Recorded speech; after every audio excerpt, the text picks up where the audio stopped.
Bon, Christian, je suis, comme c'est annoncé, membre du CAC 13 et je suis aussi syndicaliste de Solidaire. Voilà, et moi je suis Sabine Laurent, donc comme Christian, je suis donc au CAC 13, collectif pour un audit citoyen de la dette des Bouches-du-Rhône, et également à TAC. Alors donc c'est moi qui vais commencer, là je suis un peu intimidée par tout ce monde, et par cette télé, par internet, là ça va être difficile pour moi, c'est une épreuve, mais je vais essayer de faire au mieux possible. Donc je vais vous parler, moi, des CAC, d'où ça vient, où ça va, comment ça fonctionne et quelles sont nos activités en ce moment.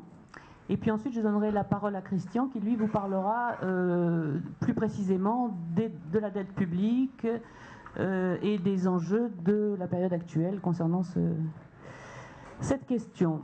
Alors, d'où viennent les CAC? Donc, les CAC, c'est une histoire très courte, puisque en France, ça a commencé en fin août 2011, donc ça fait pas encore un an.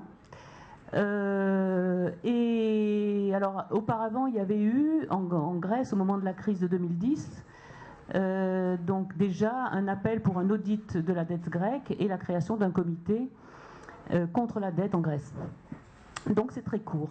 Mais l'histoire du refus d'honorer une dette par un État, le refus de l'honorer totalement ou en partie, ça c'est une histoire beaucoup plus longue.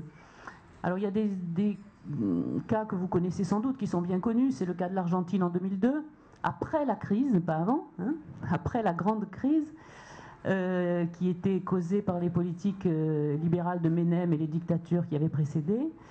Le gouvernement Kirchner a décidé un moratoire de la dette. Donc entre 2002 et 2005, ils n'ont pas payé la dette. Et en 2005, il a renégocié la dette avec une réduction très importante. Autre cas bien connu, évidemment, c'est aussi le cas de l'Équateur, ça c'est 2008. C'est le gouvernement de Rafael Correa qui, arrivé au pouvoir, a décidé de réaliser un audit de la dette et d'en informer largement la population, de manière à ce que la population s'empare de cette question qui était très grave pour l'Équateur. On a rencontré au Glières, il n'y a pas très longtemps, on a rencontré un ex-ministre de la Culture du gouvernement Correa qui nous a raconté plus précisément cette histoire. Et il a dit une chose qui m'a frappé, je pense qui a frappé beaucoup de monde, et qui a dit sur cette question, en fait, c'est très simple. Il faut faire deux choses. Un, il faut décider de l'audit. Et deux, entre l'intérêt des créanciers et l'intérêt du peuple, il faut choisir le peuple. C'est tout simple. Voilà. Mais il y a eu d'autres cas qui sont beaucoup moins connus. Il y a eu l'Irak en 2003, il y a eu le Paraguay en 2005, la Norvège en 2006. Et puis bien avant, au XIXe siècle, 1883, le Mexique refuse de rembourser la dette de l'empereur Maximilien. En 1898, les USA, qui avaient libéré Cuba de la colonisation espagnole, refusent de payer la dette de la colonie espagnole. En 1919, au traité de Versailles, la dette de la Pologne, on décide de ne pas l'honorer puisque c'était la dette du Kaiser. Voilà, donc quelques exemples. Et encore bien plus tôt, début du 19e, 1815, la Restauration refuse la dette de Bonaparte. 1865, aux USA, après la guerre de sécession, les nordistes refusent d'honorer la dette des sudistes, qui étaient défenseurs de l'esclavage. Voilà, donc vous voyez qu'il y a beaucoup de cas de pays qui n'ont pas payé leur dette. Mais il y a aussi, bien sûr, les cas de tous les pays qui, eux, ont choisi d'honorer leur dette, enfin choisi ou ont été dans l'obligation de le faire, et qui parfois l'ont payé un prix terrible. C'est le cas bien connu de Cuba par rapport à la France, la première révolte des esclaves et la première colonie qui se libère. La France est partie, mais... Haïti. Je me suis trompée, c'est pas Cuba, c'est Haïti. Ah pardon, c'est Haïti, excusez-moi, oui, tout à fait. Donc la France a demandé un dédommagement en francs or, une somme énorme, que Haïti a payé pendant le 19e siècle et qui a ravagé le pays, notamment ses forêts. Autre exemple, les pays qui ont accédé à l'indépendance dans les années 60, les pays décolonisés, aucun n'a choisi de ne pas honorer les dettes laissées par les colonisateurs. Voilà. Alors maintenant, plus près de nous, bien sûr, la grande crise de la dette des pays du Sud, notamment en Afrique et en Amérique latine, ça c'est au début des années 80. C'est donc au moment du tournant libéral du gouvernement Reagan et Thatcher. Deux phénomènes importants, la diminution importante du prix des matières premières et d'autre part l'augmentation des taux d'intérêt. Donc ces deux facteurs cumulés ont fait exploser les dettes. Et donc crise de la dette notamment au Mexique, et c'est là que les deux institutions internationales que sont le FMI et la Banque mondiale viennent au secours entre guillemets des pays en leur octroyant des prêts pour payer leurs dettes, mais avec des contraintes qu'on a appelées les plans d'ajustement structurel. Avec les grandes lignes de ces plans, c'est la réduction des dépenses de l'État, la réduction des budgets sociaux, la libéralisation, l'ouverture des marchés et les exportations, notamment de leurs matières premières du sous-sol et matières premières agricoles. Donc destruction des cultures vivrières pour des cultures liées à l'exportation.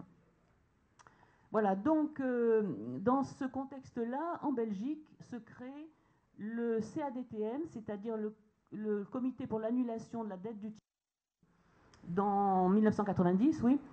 Et il va s'étendre ensuite dans d'autres pays, le Togo, le Venezuela et l'Inde, et en 2000 en France et en Suisse.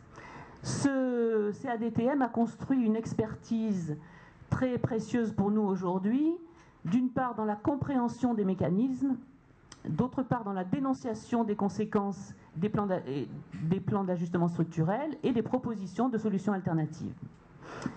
Voilà, donc après une chose est arrivée qu'on ne croyait pas possible, c'est que les problèmes du Sud sont devenus les problèmes du Nord. Et pour nous, donc, c'est en 2010 que la crise des dettes souveraines est arrivée, en commençant par la Grèce. Alors vous connaissez le processus, crise des subprimes, crise bancaire, crise financière, renflouement des banques, spéculation sur les dettes souveraines, etc. Et donc développement d'une stratégie analogue à celle qui était antérieurement appliquée au Sud.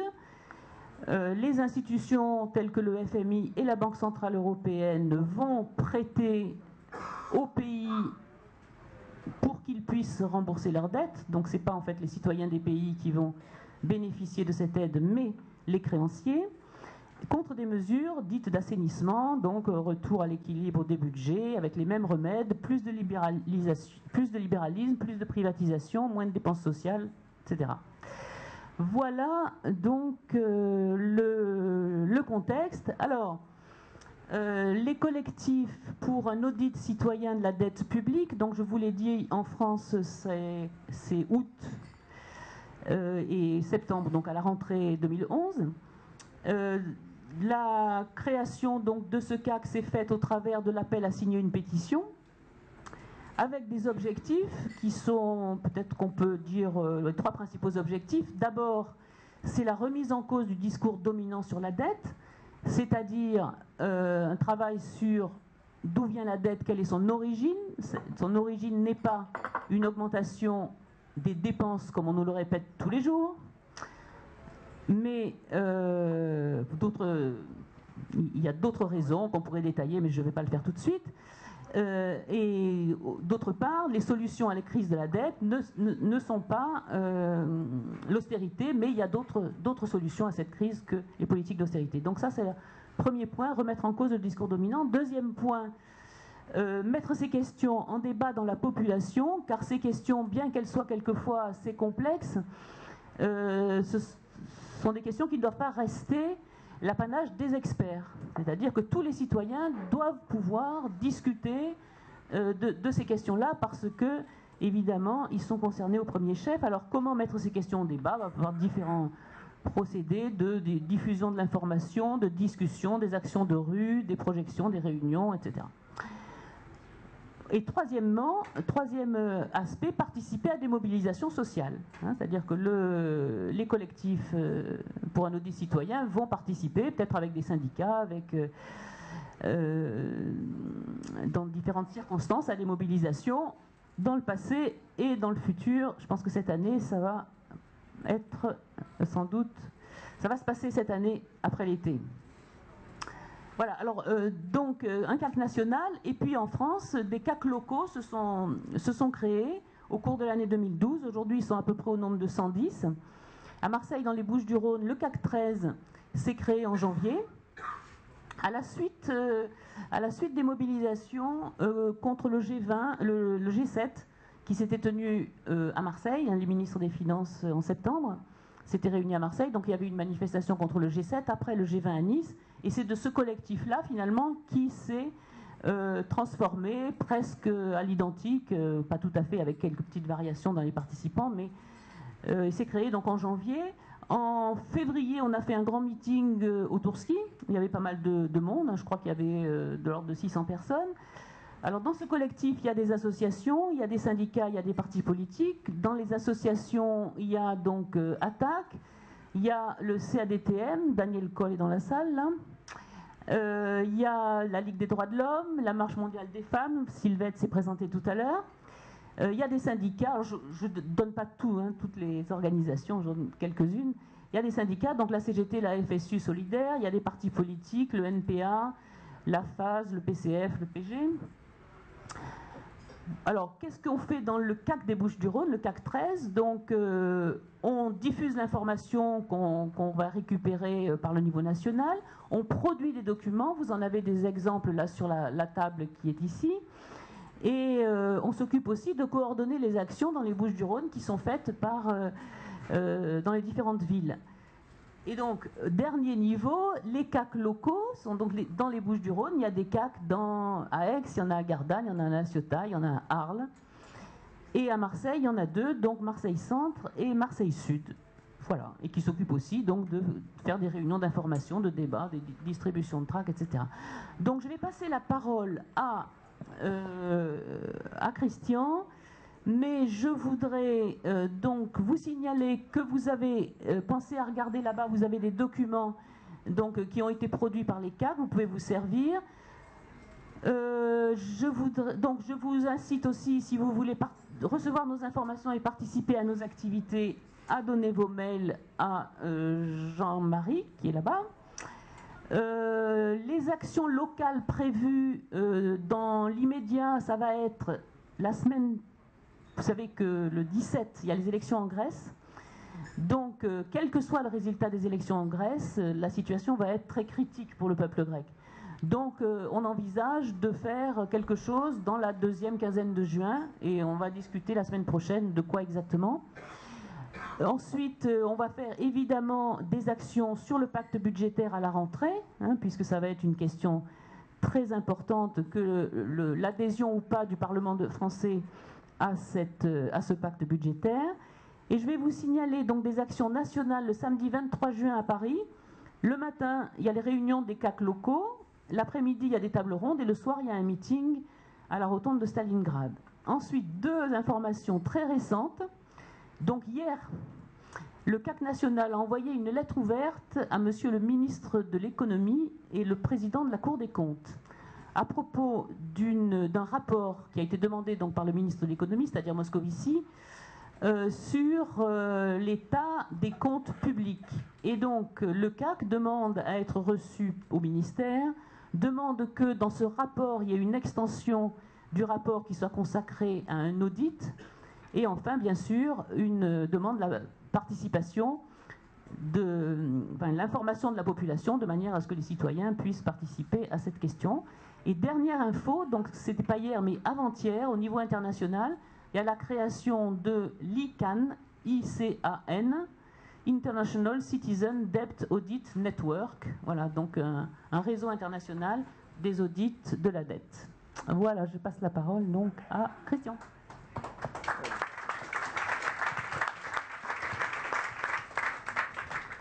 Bon. Bon, ben on va un petit terminer comme ça sur le... Bon, quelques points. Alors, bon, je n'ai pas la prétention que... Bon, j'ai entendu quelqu'un qui est venu ici pour comprendre. Bon, je pense que même les économistes patentés, ceux qui ont les prix, même les pseudo-prix Nobel, parce que ce n'est pas tout à fait les prix Nobel, on peut difficilement croire qu'ils comprennent quelque chose. Hein, puisque personne n'avait... Donc, je ne vais pas, moi, prétendre... on peut essayer d'éclairer certains points, voilà, et puis c'est le débat, hein, parce que l'économie n'est, je pense, pas une science, c'est souvent une question de répartition des richesses. On devrait dire économie politique. Hein. Bon. Donc alors, puisque d'où vient d'abord, d'où vient la dette, puisque c'était annoncé comme ça. Alors, avant de dire d'où vient la dette, d'abord je dis de quoi on parle, de quelle dette? Parce que, bon là, Sabine a parlé de la dette publique, donc bon, bien sûr on va parler de la dette publique, puisque c'est de celle-là dont on parle dans la crise, mais enfin, malgré tout, moi je trouve que c'est toujours intéressant de soulever les questions un peu aveugles. Parce que, voilà, ce dont on ne parle pas, parce qu'en général, c'est souvent plus important ce dont on ne parle pas que ce qu'on parle. Alors, sur la dette, moi je pense que, bon, il y a la dette publique et puis la dette privée. Et ça, c'est quand même important, parce que nous sommes à 99%, ou peut-être 95%, je ne sais pas, dans une économie de mode de production capitaliste. Ce mode de production, il faut bien savoir, ce mode de production que j'appellerais monétaire et spéculatif, c'est-à-dire c'est un mode de production qui repose essentiellement sur la dette, sur le crédit. Voilà, donc dans l'économie, dans le mode de production, on peut dire que l'argent, c'est le sang du système, et que la pompe, ce qu'il fait, le cœur, c'est le crédit, c'est la dette. On voit bien, puisque bon, un entrepreneur, qu'est-ce qu'il fait? Il a besoin de prendre un crédit pour acheter les moyens de production, les mettre en action, et pour ensuite, en vendant éventuellement sa production, récupérer et faire du profit. Voilà, donc c'est un petit peu ce système. Voilà, alors ce système-là, c'est le système capitaliste qui a subi des évolutions. Aujourd'hui, c'est plutôt un système financiarisé. Alors, c'est devenu un peu plus sophistiqué. Auparavant, l'entrepreneur passait par une banque qui lui faisait un prêt. Bon, ça existe encore, mais enfin, de moins en moins. Et maintenant, le financement se fait directement sur les marchés financiers. Et aussi, vous avez, pas que des entrepreneurs, vous avez aussi des financiers qui interviennent. Parce que la dette, c'est quoi? C'est la promesse de profits futurs. Donc, un entrepreneur s'endette pour faire des profits, et les financiers, eux, qu'est-ce qu'ils font? Eh bien, ils vont s'endetter pour acheter de la dette, qui, elle, produira après, ils espèrent, des profits. Parce que, évidemment, dans ce mode de production, produire des richesses, c'est pas le capital, c'est pas l'argent qui produit des richesses. Parce que si vous mettez de l'argent dans un coffre, vous revenez 3 ans après ou 4 ans après, il n'y a pas un centime de plus. Au contraire, même avec l'inflation, vous en aurez moins. Mais il faut donc que cet argent soit mis dans le processus productif pour produire éventuellement des richesses si jamais ça marche, il n'y a pas eu de crise de surproduction. Voilà donc un petit peu le système. Et ce système s'est accéléré avec ce qu'on appelle le système le capitalisme financier, puisque on a eu donc les interventions de financiers qui ont préempté les profits futurs, c'est-à-dire ils ont considéré qu'ils achetaient de la dette qui allait donner beaucoup. On voyait, puisque maintenant vous avez dans les entreprises, il faut garantir 15% de profit. Et quand vous avez des produits dérivés, parce qu'avec le système, la financiarisation, vous avez des produits dérivés, vous avez ce qu'on appelle des innovations technologiques, enfin, c'est des innovations, vous avez des mathématiciens qui pondent des algorithmes qui garantissent aux banques qu'il n'y a pas de problème, on l'a vu, hein, les problèmes, c'était les subprimes, ça ne devait jamais arriver, hein, d'ailleurs, puisque la catastrophe qui a abouti aux États-Unis à la crise des subprimes devait être exclue. Il y avait les martingales mathématiques garantissaient que ça ne devait jamais arriver. Les probabilités étaient extraordinairement faibles pour qu'il y ait une catastrophe. Bon, il y a eu une catastrophe. Donc on le voit, le système repose sur des dettes privées. Et quand il y a la crise, on a vu, eh bien, on assiste à la transformation des dettes privées en dettes publiques. Pourquoi? Parce qu'évidemment, quand vous avez ces problèmes de dette, un crash, eh bien, les banques ne prêtent plus. Elles ne se prêtent plus entre elles, elles ne prêtent plus à personne, donc l'économie, c'est le collapse, c'est ce qu'on appelle le crédit crunch, pour parler anglo-saxon, hein, voilà. Donc à ce moment-là, eh bien, les États jouent le rôle de banquiers en dernier ressort. Ils interviennent, ils injectent de la monnaie, ils soutiennent des entreprises qui allaient, rappelons-nous, pour revenir à la France, hein, l'automobile, on a aidé les entreprises, les banques, etc. Voilà. Donc voilà le processus.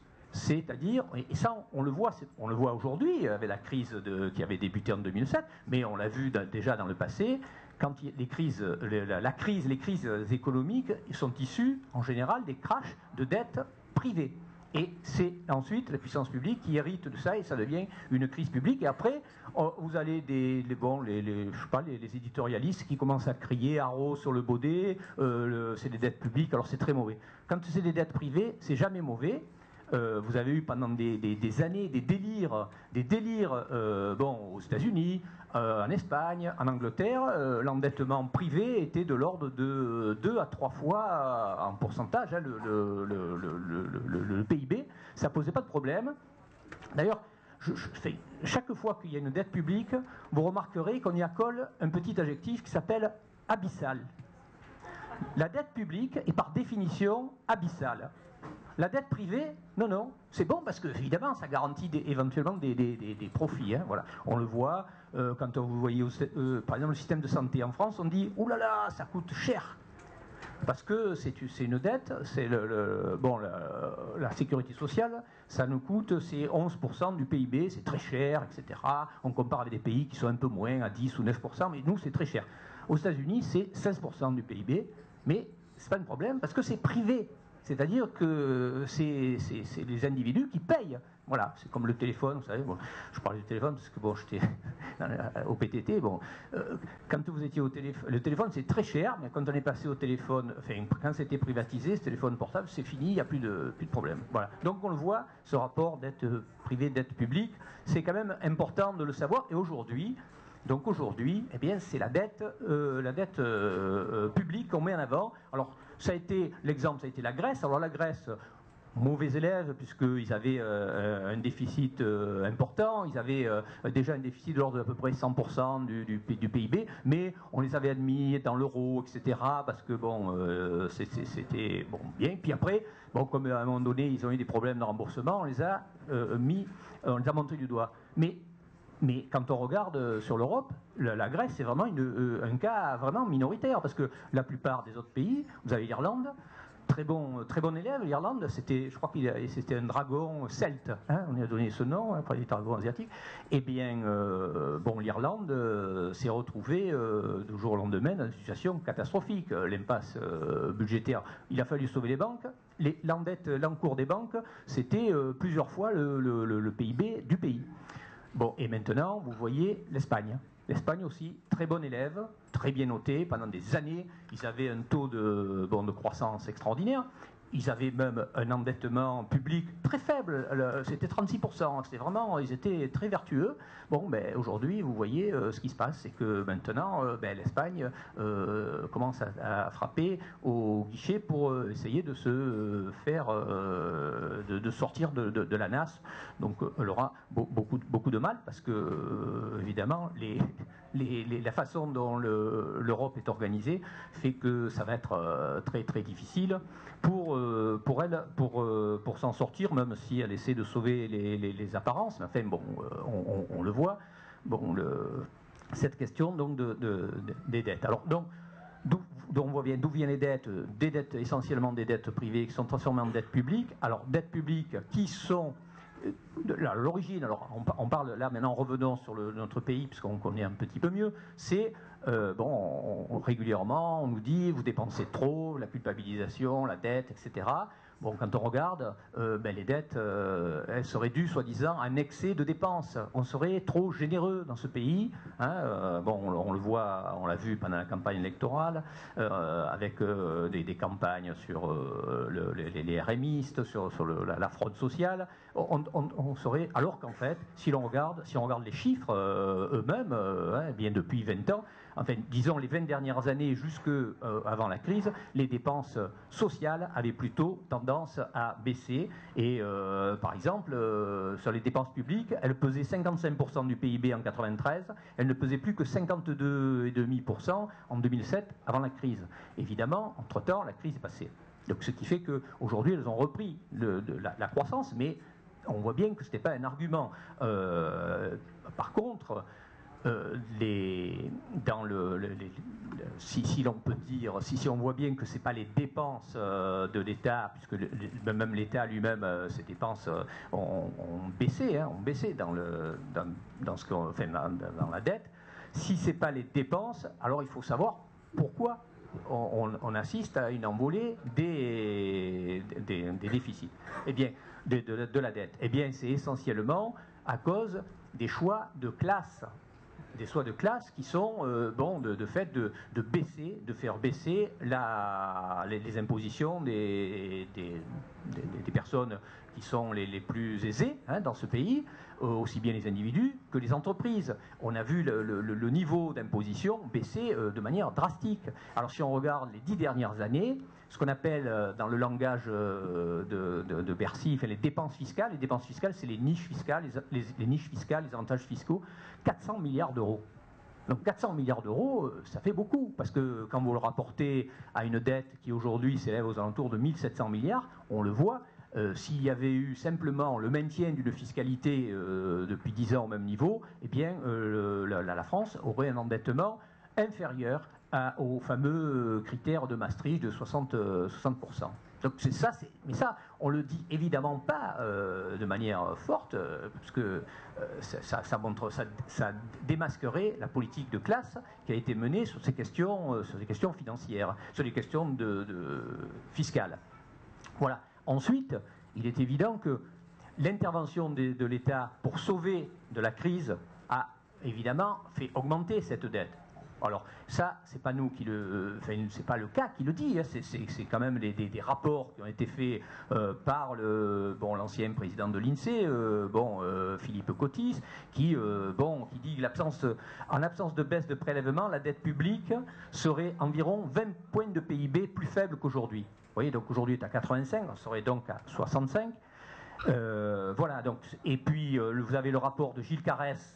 Dans le même sens, puisqu'il dit qu'entre 2000 et 2009, le budget général de l'État aurait perdu entre 101 et 119 milliards d'euros, 6,2% de PIB, c'est de recettes fiscales. Donc voilà. Et enfin, le dernier rapport de la Cour des comptes, oui, le député Gilles Carrès me fait préciser Sabine, il est UMP, donc on ne peut pas dire qu'il fasse un rapport dans le sens du CAC. Voilà, et le rapport de la Cour des comptes dit la crise explique au plus 38% du déficit, qui est surtout un déficit de nature structurelle, ce que je disais, à savoir une baisse des recettes fiscales de l'État. Donc on le voit, alors d'où vient cette dette? Eh bien, le fait de décortiquer d'où elle vient, ça fait partie du travail d'audit, d'audit citoyen.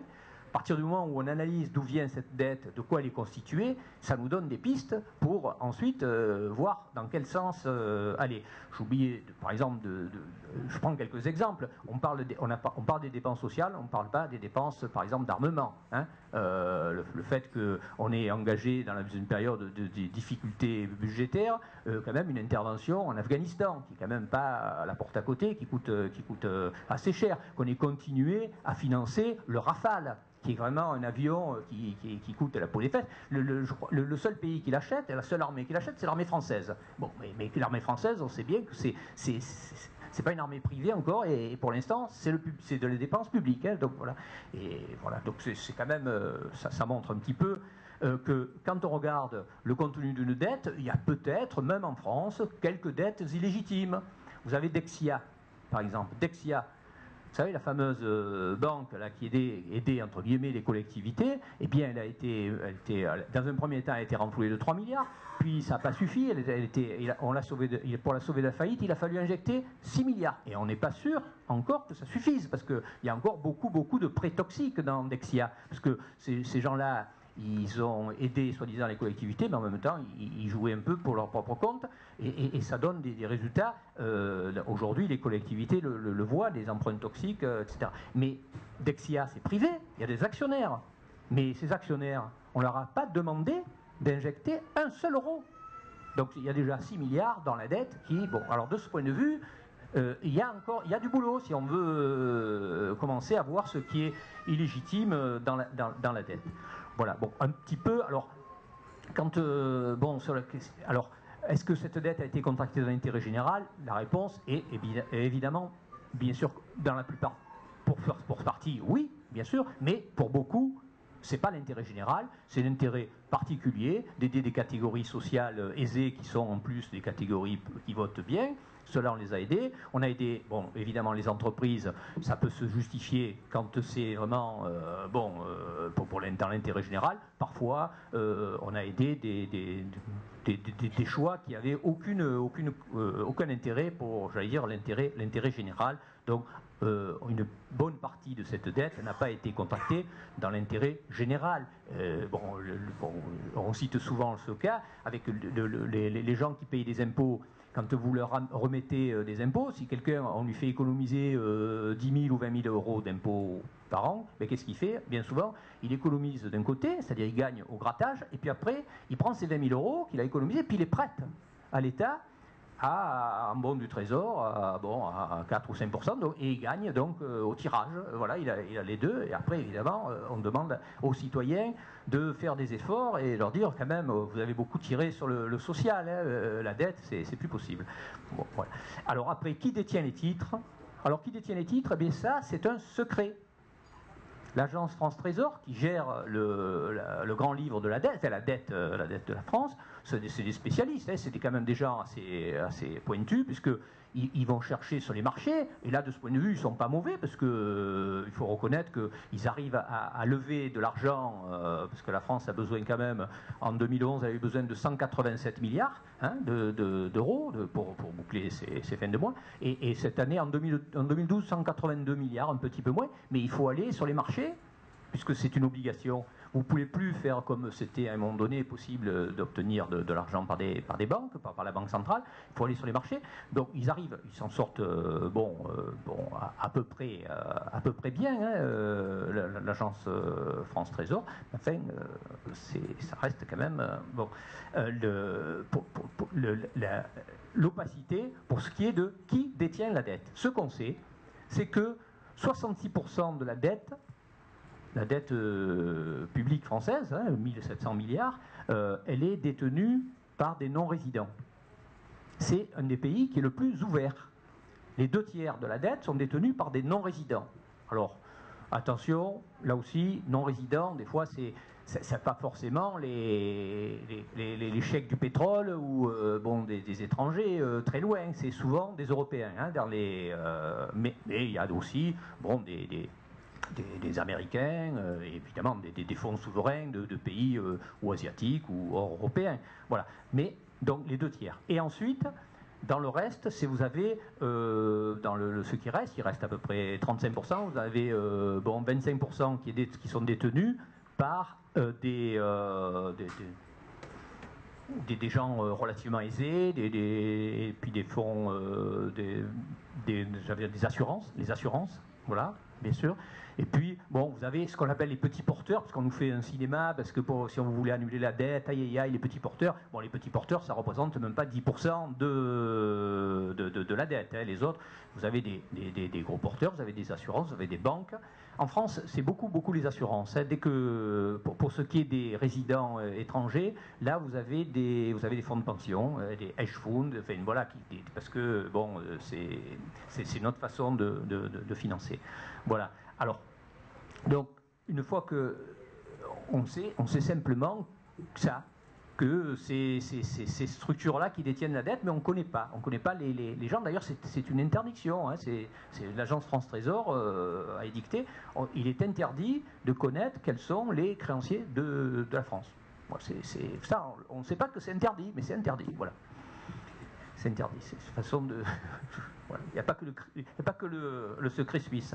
Et ensuite, dernier point, alors bon, c'est qui détient, peut-on alléger le fardeau autrement qu'en appauvrissant les populations? Parce que, bon, la vulgate libérale, c'est, eh bien, bon, il y a des dettes, eh bien, il faut, bon, on a vécu au-dessus de nos moyens, donc il faut réduire nos, bon, on le voit, alors c'est le prototype, c'est la Grèce, c'est poussé à l'ultime, mais enfin, c'est comme ça, on a vu, Sabine avait cité, pour les dettes du pays du tiers-monde, l'ajustement du structurel, eh bien on a maintenant le FMI, bon, même si ce n'est pas le FMI dans certains pays en Europe, bon, on l'a en Grèce hein, d'ailleurs, c'est couplé, vous avez la Troïka, vous avez le FMI, la Commission, et puis la BCE, voilà, donc la BCE qui, évidemment a dû avaler je ne sais pas combien de couleurs, parce que évidemment par rapport aux traités qu'elles sont donnés, c'est un traité complètement absurde. Hein. On interdit aux pays de céder entre eux, on interdit à la BCE de prêter, donc on arrive à l'aberration, quand on l'a vu là au début de l'année, au printemps, on a prêté 1000 milliards en 2 fois aux banques, 1000 milliards, à peu près 800 banques, et donc entre autres les banques espagnoles et les banques italiennes, qui se sont empressées de prêter aux États qui étaient...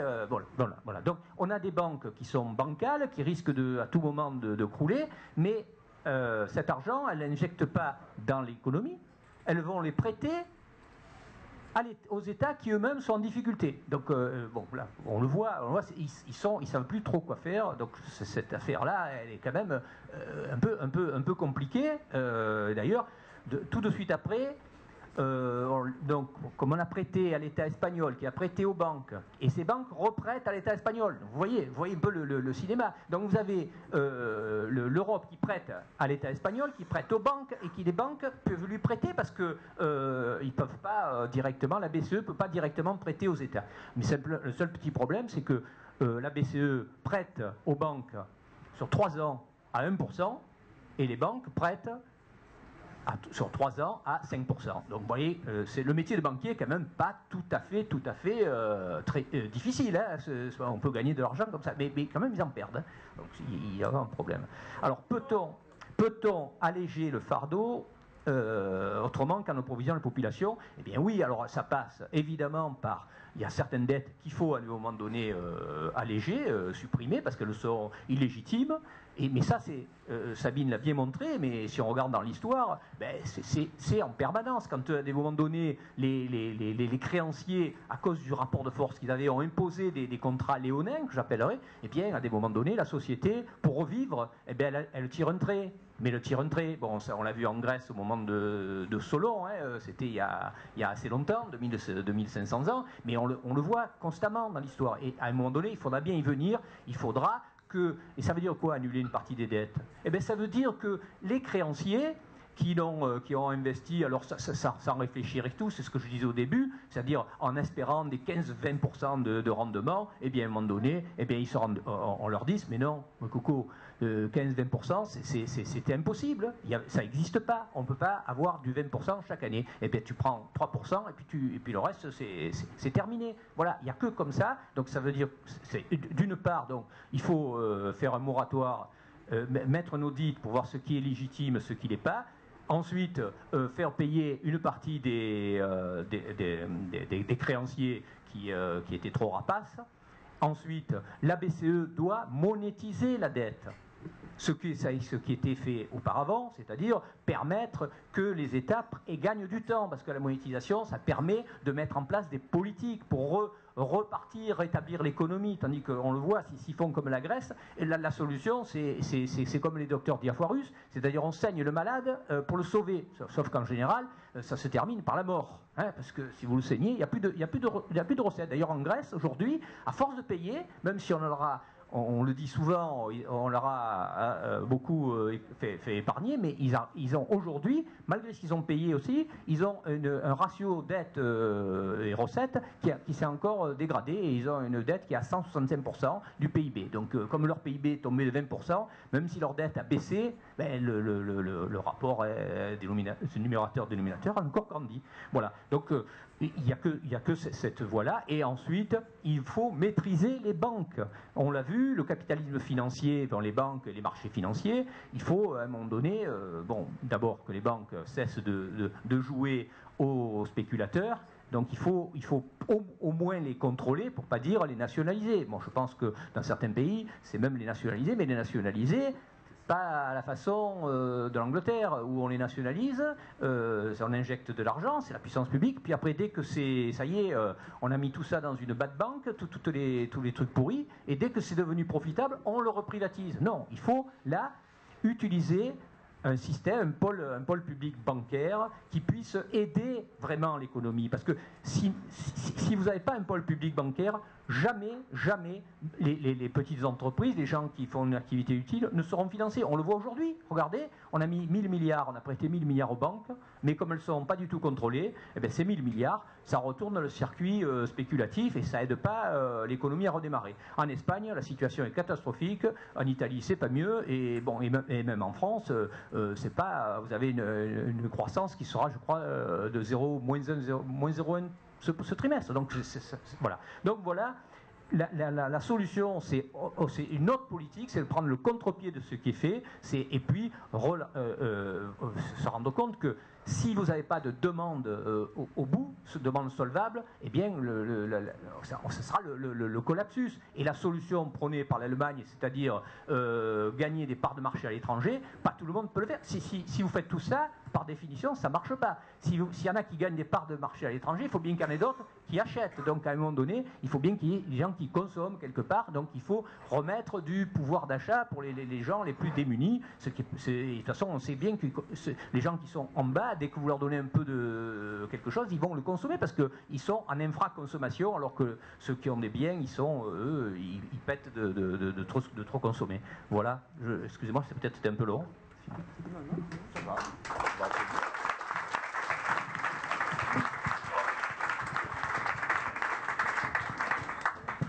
Alors, la parole va être à vous. Oui. Alors, quelques règles avant de vous donner la parole.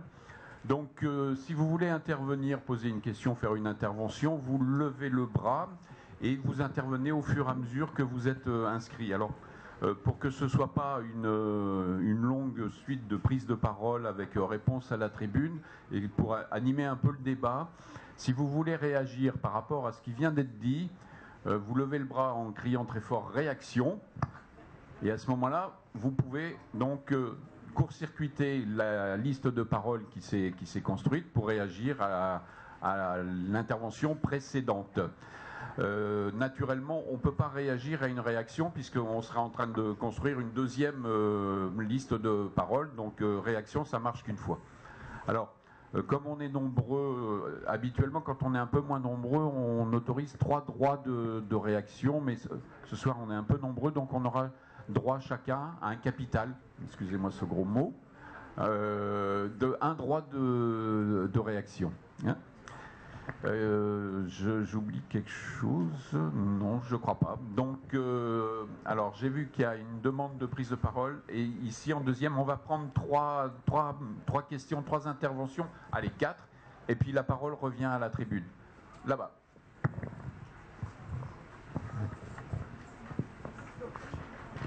Rebonsoir. J'aurais juste besoin d'une précision. Vous avez parlé de solutions en parlant de monétisation, monétiser la dette, mais ça correspond à quoi? Parce que, bon, moi j'ai quelque chose dans mon vocabulaire, dans mon souvenir, qui s'appelle titrisation. Est-ce que c'est la même chose? Et quelle est la différence? Une question? Là-bas, le monsieur qui regarde les livres. Alors moi c'est pas vraiment une question, c'est plus une remarque que je voulais faire à chaud quand vous parliez justement de la gestion désastreuse des fonds des fonds qui sont, quand on dit qu'on renfloue les banques, bon, voilà, quand ensuite c'est géré désastreusement. Notamment en Grèce, ce qui s'est passé lorsqu'on a filé 400 milliards, ça doit dater de l'année dernière, je crois. Derrière, ils ont acheté des chars américains. Donc vous vérifierez l'information, elle est sortie dans les grands médias. Donc, ça devient très gênant, vous avez sûrement entendu parler de ça. Pardon ? Autant pour moi. Voilà, donc si vous avez ensuite un mot à dire là-dessus. Merci.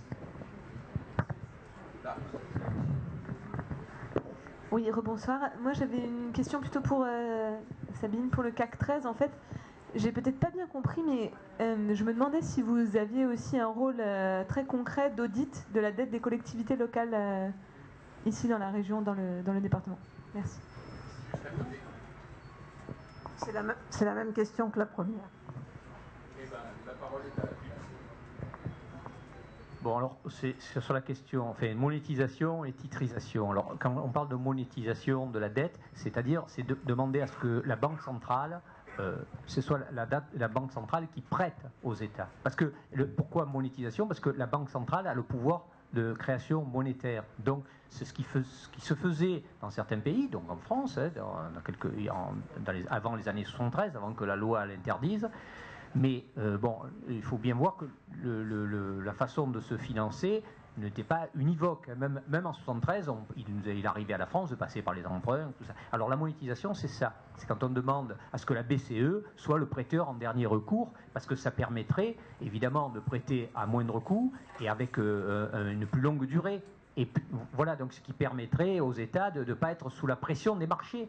Tandis que là, le problème, c'est qu'ils sont sous la pression des marchés financiers. Si les marchés considèrent par les agences de notation que leur situation présente des risques, eh bien, au lieu d'emprunter à 2%, vous empruntez à 6%. Ce qui fait que la Grèce ne peut plus aller, quand on dit ne peut plus aller sur les marchés, parce que la prime de risque, parce que quand on vous prête, plus vous êtes en difficulté, ce système, il est vachement c'est super sympa, que plus vous êtes en difficulté, plus vous payez d'intérêt. Voilà. Et plus vous êtes puissant et fort, et moins vous en payez. Vous voyez que c'est un vrai problème. Alors la titrisation, c'est pas pareil. La titrisation, c'est un moyen de répartir une dette, et vous en faites des titres. Et vous les placez comme ça. En somme, c'est une mutualisation des risques. Voilà. Alors, la titrisation était pratiquée par certains. C'était un moyen, à l'époque, c'était considéré comme étant très malin parce que ça mutualisait les risques sur une multitude d'opérateurs. À un moment donné, France Télécom, quand ils ont été en très grande difficulté, ils avaient titrisé leur facture d'électricité. Vous voyez ? Bon, au départ. Mais pendant les subprimes, il y a eu la titrisation. Mais là, ça s'est retrouvé, on a essayé de disséminer dans toute une série de produits, des produits, les subprimes, qui étaient vraiment très mauvais. Après, gestion désastreuse la Grèce. Alors la Grèce, on leur a prêté, il ne faut pas exagérer, on a surtout prêté aux banques qui avaient prêté à la Grèce. Les remboursements, c'était pour sauver les banques qui avaient prêté à la Grèce. Mais effectivement, on a exigé pour la première partie des aides, parce qu'il y a eu deux aides. La première, c'était en début, en 2010, c'est des aides d'État où la France, entre autres, avait prêté, l'Allemagne. Ces pays ont exigé que la Grèce ne mette pas fin au contrat d'armement. Puisque la Grèce, c'est le pays d'Europe qui a le budget armement le plus élevé en proportion de tous les pays européens, parce que comme elle est voisine de l'OTAN, de la Turquie qui est pourtant dans l'OTAN, mais dans un passé récent, il s'était battu. Donc le budget des militaires grecs est très important. Et alors qu'il y avait la crise, on aurait pu penser que cette année-là, ils annulent les contrats militaires. La France et l'Allemagne ont au contraire insisté pour que ces contrats soient honorés et pas dénoncés. Donc voilà. Alors pour les aides, c'est pas 400 milliards pour la Grèce, mais c'est les derniers aides, c'était 130 milliards, et c'est évidemment pas pour la Grèce. Ça va aux banques, et en plus vous avez mis en place, il y a un système, la Troïka a mis en place un système, c'est que les recettes qui arrivent en Grèce vont directement dans les comptes de la Troïka. C'est plus le gouvernement grec qui veut disposer des fonds qui lèvent, donc c'est vraiment une mise sous tutelle absolue de la Grèce. Oui, donc moi je voulais répondre à la question là sur les audits des dettes locales. Donc dans les dettes publiques locales, ça peut être la mairie, les conseils régionaux, conseils généraux, ça peut être aussi l'assistance publique. Hein, voilà. Alors, dans le CAC Sud, on a des camarades qui sont en train de travailler sur la dette de la ville de Marseille, qui ont commencé à rassembler des documents pour regarder en fait quel est le taux d'endettement de la ville, qui est élevé, hein, c'est une des villes les plus endettées, sinon la ville la plus endettée. Quels sont les types de taux? Est-ce qu'il y a des taux normaux, des taux variables, des taux toxiques, etc. Donc ils ont commencé ce travail et on espère que, disons que à la rentrée, à l'automne, là, on pourra faire une réunion publique sur ce sujet-là, si on a rassemblé de l'information. Et puis il y avait aussi, alors je ne sais pas si Christian sait quelque chose là-dessus, un projet aussi de voir, parce que la situation de l'assistance publique, je crois, hein, est une situation extrêmement critique du point de vue aussi de son endettement. Donc il y avait des gens qui avaient envisagé de travailler là-dessus, mais je ne sais pas s'ils ont commencé encore.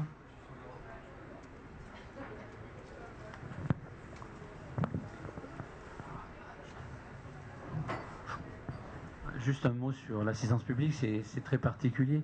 Oui, j'avais proposé de le faire moi-même, la mise en place du travail, et puis je ne peux pas parce que je risque d'y avoir des pressions. Pour prendre un cas précis, donc pour illustrer un petit peu ce que vous avez fait jusqu'à maintenant sur le cas de l'hôpital, on se retrouve aujourd'hui à Marseille avec un chiffre d'exercice qui est équivalent à notre dette, ce qui est absolument prodigieux, puisque ça doit faire 1,2 milliard d'euros. C'est colossal, et quand les affaires ont été prises en main par M. Segade, détaché par M. Sarkozy, on avait encore 700 millions de dettes. Vous allez dire, comment est-ce que c'est possible? Eh bien, comme il a pris toutes les impasses possibles et imaginables du système financier pour gérer l'assistance publique, on est rentré dans tous les pièges, y compris les prêts à la Dexia avec des taux variables, des choses comme ça qui font que maintenant on est complètement plombé. On a des débiteurs qui nous prennent des chiffres astronomiques, des fonds écossais, enfin vous imaginez quoi ça. Je ne vais pas rentrer dans le détail de la logique financière parce que c'est effrayant. Et on est totalement pris au piège et on commence, vous le savez, on est les plus gros propriétaires fonciers de Marseille et on vend tout. Hein. La paix vendait déjà beaucoup avant, elle vend encore bien plus maintenant. Donc qu'est-ce qu'on vend? On vend ce qui est vendable et ce qu'on peut vendre. Et maintenant la Cour des comptes veille à tout et me dit non, là vous vendez trop bon marché. Donc on ne peut même plus vendre, puisqu'on vendrait trop bon marché avec les chutes du marché. On est dans des impasses où sont toutes les collectivités en fait aujourd'hui, on est complètement enserré et on va devoir prendre des décisions et c'est absolument abominable. Moi j'aurais voulu intervenir tout à l'heure juste parce que dans l'exposé, on l'avait fait délibérément je pense, on a un peu évité la question de 2008, parce qu'en 2008 il se passe une déflagration totale au niveau du monde financier et de toutes les nations dans le monde. Et on a complètement perturbé l'équilibre, on a fait plonger les pays avec des dettes absolument invraisemblables, sans aucune discussion possible, puisque tous les États ont financé leurs banques, comme ça directement, les chiffres sont considérables, et c'est ça qui maintenant fait qu'aujourd'hui on est sans issue.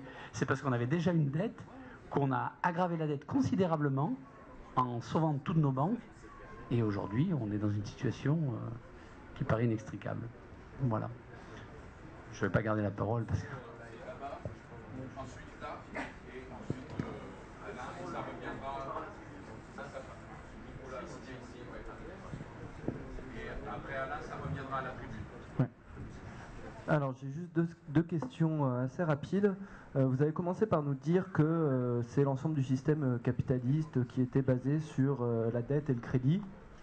Et ensuite, vous nous avez dit que le système financier avait aggravé le phénomène de le phénomène que le financement des États sur les marchés financiers avait aggravé ce phénomène.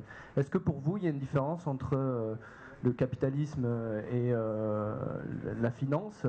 Et est-ce qu'il y a un capitalisme raisonnable lorsque la finance est régulée, serait prise sous les mains de l'État? Et j'en viens à la deuxième question, puisque c'est autour de l'État. Quel est, selon vous, le rôle de l'État dans tout ça? Et est-ce pas un hasard si les États prêtent autant d'argent à ces banques? Et donc, un peu quel est le rôle de l'État pour vous dans toute cette histoire? 30 ans et déjà plus de cheveux. C'est un fond de la crise. Il faut faire gaffe à ce que je vous dis. Donc, tout à l'heure, vous parliez de quoi vous parliez d'ailleurs? J'ai perdu le fil, pardon.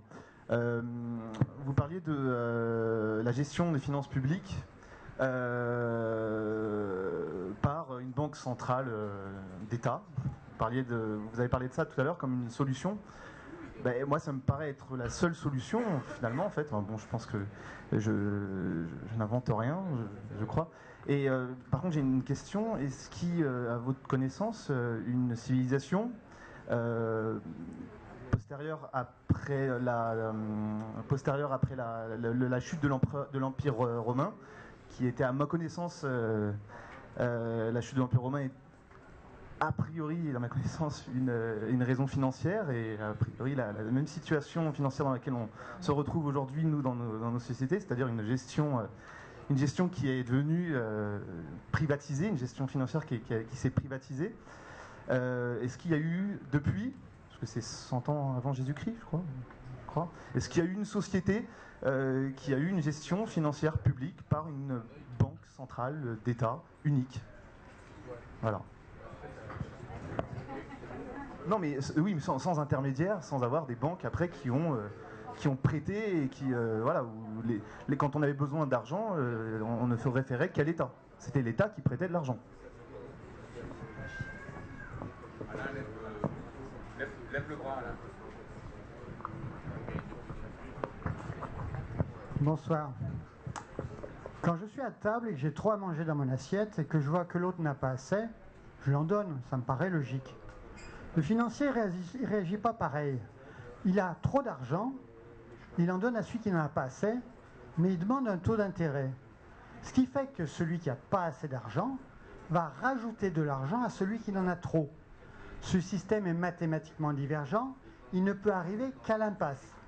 Cherchez sur Wikipédia les mots usure ou le mot taux d'intérêt, vous verrez que c'est un modèle vieux comme le monde.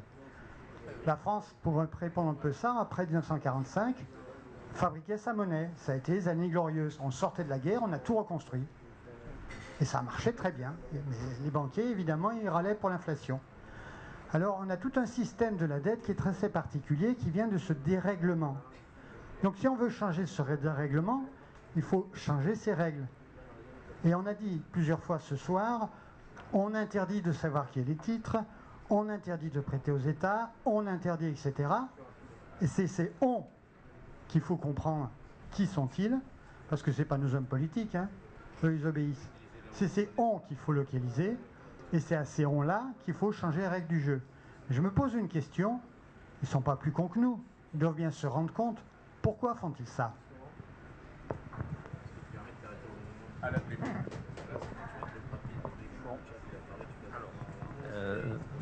Vaste question. Alors bon, sur la différence que je faisais, que je faisais sur le capitalisme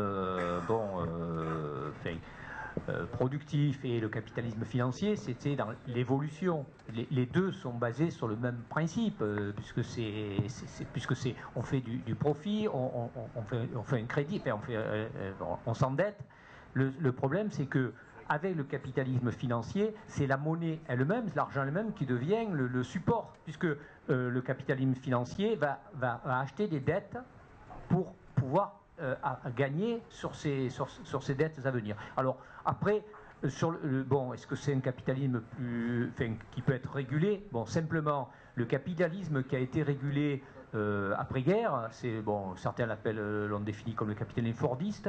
C'est un capitalisme qui, évidemment, il ne s'agit pas de le peindre en rose, hein, mais c'est un capitalisme qui n'a pas connu de crise financière comme auparavant, dans les années 20, les années d'avant-guerre où il était mondialisé et sans règles, et comme il connaît depuis les années 80.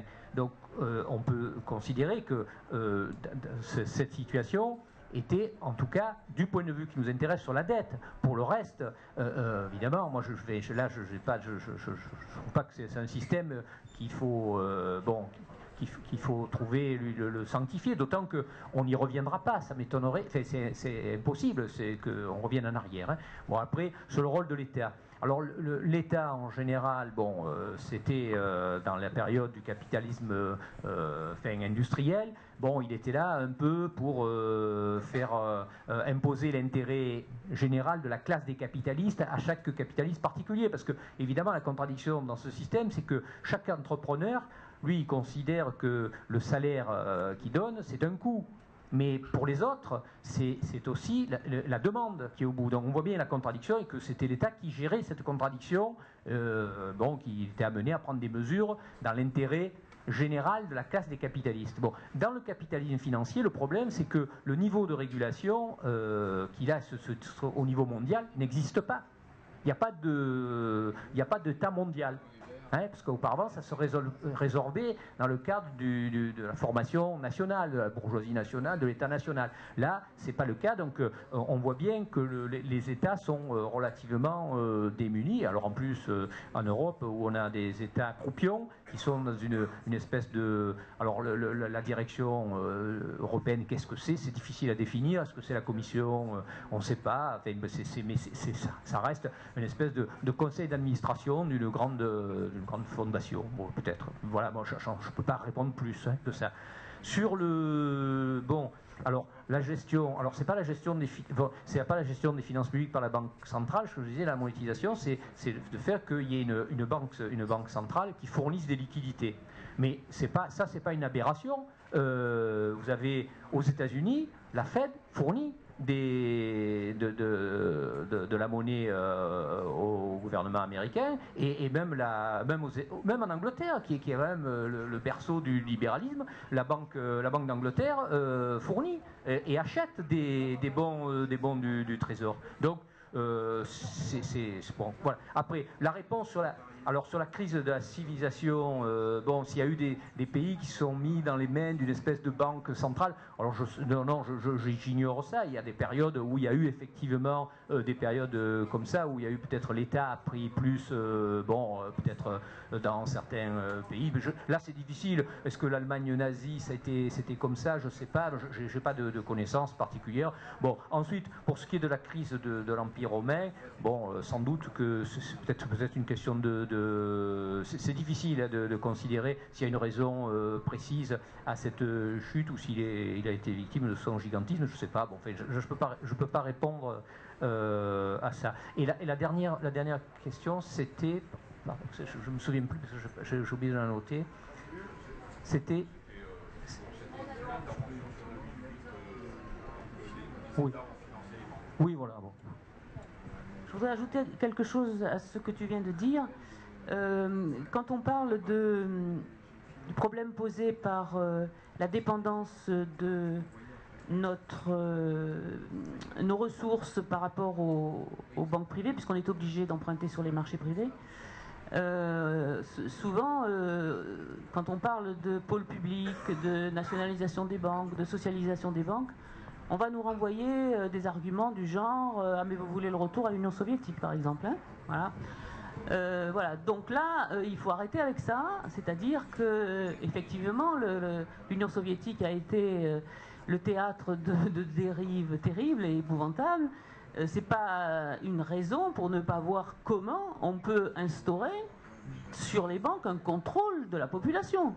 Comment on peut faire en sorte que ce ne soient pas les seuls actionnaires qui décident de tout en fonction du profit qu'ils vont retirer de leurs investissements. C'est-à-dire qu'il faut trouver des nouveaux moyens de régulation. Ça peut être une régulation au niveau national, ça serait une nationalisation, mais ça peut être une régulation au niveau local, voilà, par des citoyens, des associations, des collectivités, voilà. Et autre argument aussi que vous avez peut-être entendu, mais qu'on nous ressort souvent, c'est les banques publiques, le Crédit Lyonnais, vous vous souvenez le scandale du Crédit Lyonnais, hein, je ne sais pas si vous avez entendu parler de ça. C'est-à-dire que vraiment, on nous sort effectivement le cas du Crédit Lyonnais à l'époque où il était nationalisé, qui a fait des manœuvres très douteuses sur les États-Unis. Mais voilà, mais bon, elle se comportait, elle était banque publique, elle essayait de se comporter comme une banque privée, voilà, et ça a très mal tourné. Bon, donc Voilà, il faut essayer aussi de répondre à ce genre d'argument. Eh bien, on va donc Michel a demandé la parole et on va reprendre deux autres interventions derrière Michel. On t'écoute, Michel. Non, c'est juste une petite réaction en deux temps par rapport à ce que dit le monsieur, par rapport au capitalisme d'après-guerre qui aurait été bien géré et qui aurait permis les 30 Glorieuses. Il faut se souvenir que ces 30 Glorieuses sont aussi dues aux colonies françaises. Donc le capitalisme bien géré, voilà, c'est un peu limite. Mais juste pour revenir et enchaîner là-dessus, aux colonies et au plan Marshall. Et c'était pour revenir à la discussion de tout à l'heure sur les prêts faits aux banques grecques en échange d'achats d'armes, etc. Donc le plan Marshall a été le premier à faire ce genre de choses. Les Américains nous ont prêté beaucoup d'argent en échange que l'Europe achète des produits américains, etc. Mais c'est ce que vivent tous les pays du Sud depuis 40 ans. C'est-à-dire que la Banque mondiale prête aux pays du Sud en échange d'achats de biens qui viennent du Nord. Donc là, effectivement, nous, avec la Grèce et l'Espagne, on commence à se rendre compte de ça. Mais demander à tous les pays du Sud, c'est ce qu'ils vivent depuis très longtemps. Et ça ne changera malheureusement pas.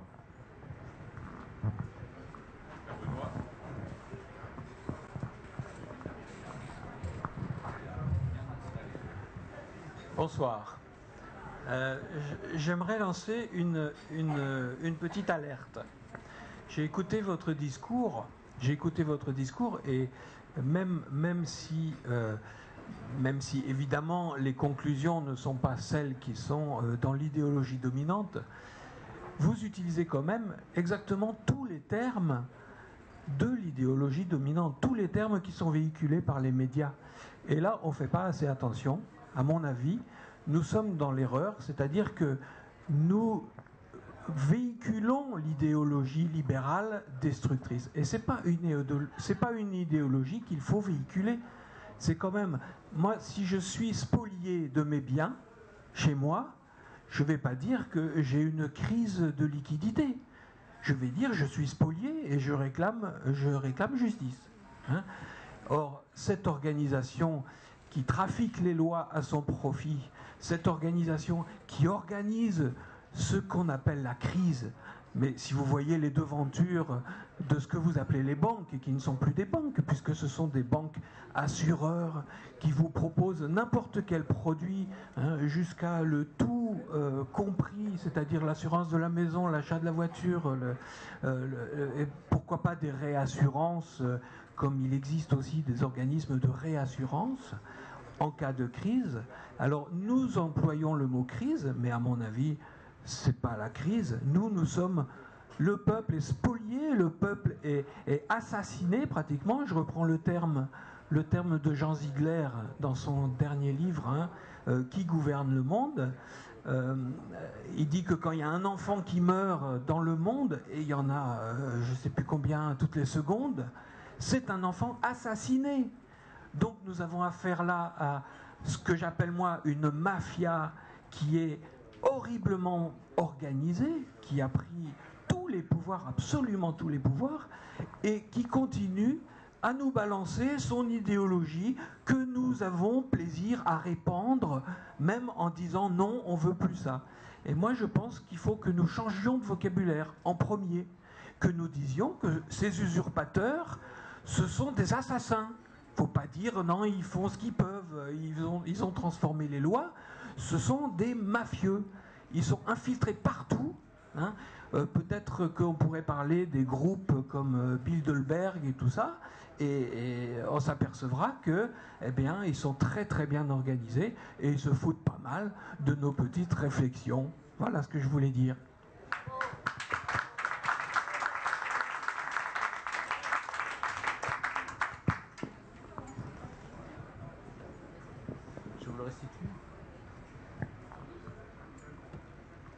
Voilà, moi j'aimerais savoir qu'est-ce qui se passe si on ne rembourse pas les banques. Est-ce que c'est le chaos et pour qui? Ou est-ce que c'est un assainissement nécessaire? Une dernière intervention là, Alain. Et après ça revient à la... On a parlé du langage qu'on reprend dans ces soirées-là, où on reprend leur langage économique. Mais il y a un langage économique qu'on utilise tous les jours, c'est l'argent, qui est le langage qui nous permet de dialoguer matériellement entre nous. Cet argent est émis par des gens et cet argent marche sur l'étalon d'une monnaie fiduciaire. C'est-à-dire la seule valeur de l'argent, c'est la confiance que l'on a en ceux qui l'émettent. Autrement dit, ceux qui l'émettent peuvent faire n'importe quelle connerie, on n'a rien droit de leur dire, sauf à perdre notre propre argent. Puisque la valeur, c'est la confiance qu'on a en eux. Ils sont donc jugés partis. Ils font ce qu'ils veulent. C'est pour ça qu'il faut changer de langage, mais pas seulement les mots, mais changer de monnaie. Notre ennemi est dans notre poche. Il faut changer notre monnaie, la refuser. Alors on lui donne des noms, euros, dollars, peu importe. C'est pas le nom qui compte, c'est le fonctionnement qu'il faut changer.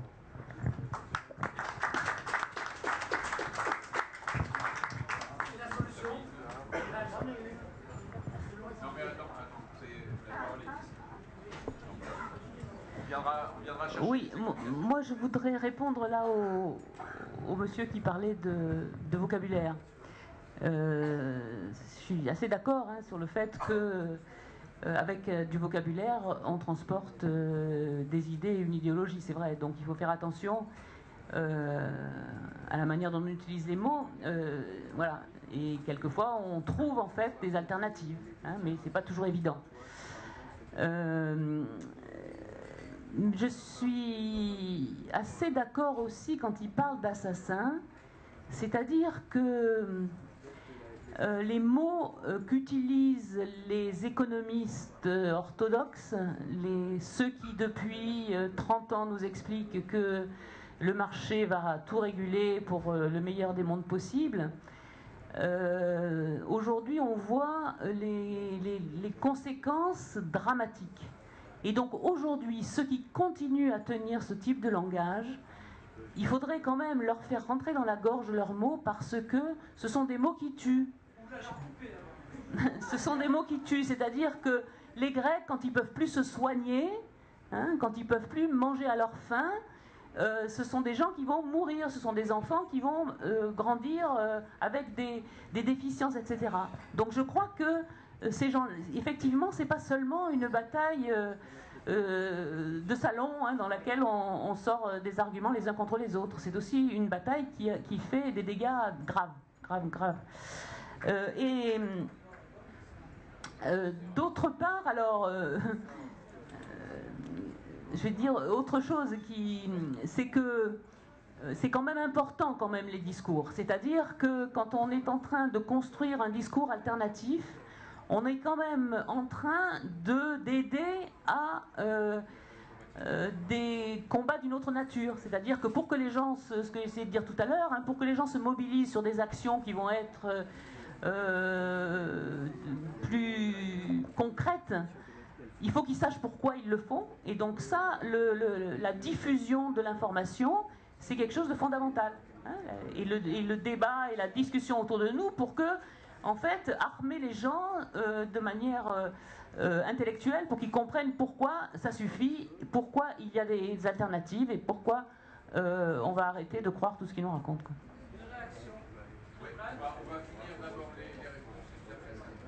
Bon, sur la question du vocabulaire, je suis d'accord, mais il faut aussi, là aussi, raison garder, parce que c'est pas... bon, il y a l'inflation, il y en a qui... mais l'inflation verbale aussi, parce que c'est pas parce qu'on va mettre un gros mot, c'est parce qu'on va dénoncer les assassins, si, on est... enfin, si cette analyse-là n'est pas partagée, au contraire, ça va nous déconsidérer. Donc, il faut faire... Moi, je suis d'accord pour dire, il faut, à tout moment... démonter le vocabulaire. Il me semble pas que j'ai trop cédé à ça. Je ne vais pas parler de trappe à liquidité, ce qui est dit, mais je ne l'ai pas dit. Sur d'autres choses, sur la dette abyssale. Il est important de dénoncer les mots, mais attention, il y a un gros travail à faire. Mais on ne peut pas se contenter de dire c'est les assassins, parce que ça soulage, mais bon, voilà. Bon, après, je voulais alors, si on ne rembourse pas les banques, que se passe-t-il?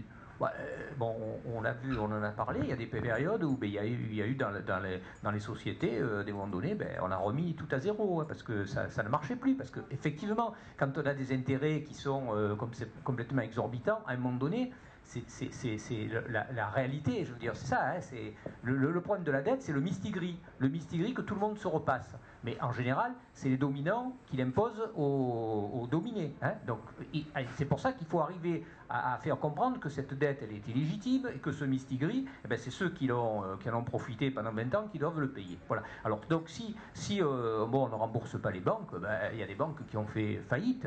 Alors, après, problème, on l'a vu avec la faillite de Lehman Brothers, c'est-à-dire que Lehman Brothers est tombé, et puis, comme les banques se tenaient toutes avec, il n'y avait pas de barrière entre les banques de dépôt, les banques d'affaires, etc., ça s'est propagé. Donc là, il faut arriver à mettre des barrières pour faire que quand une banque coule, eh bien, elle n'entraîne pas l'ensemble de l'économie. Voilà, donc ça c'est tout à fait possible. On peut assainir, au contraire.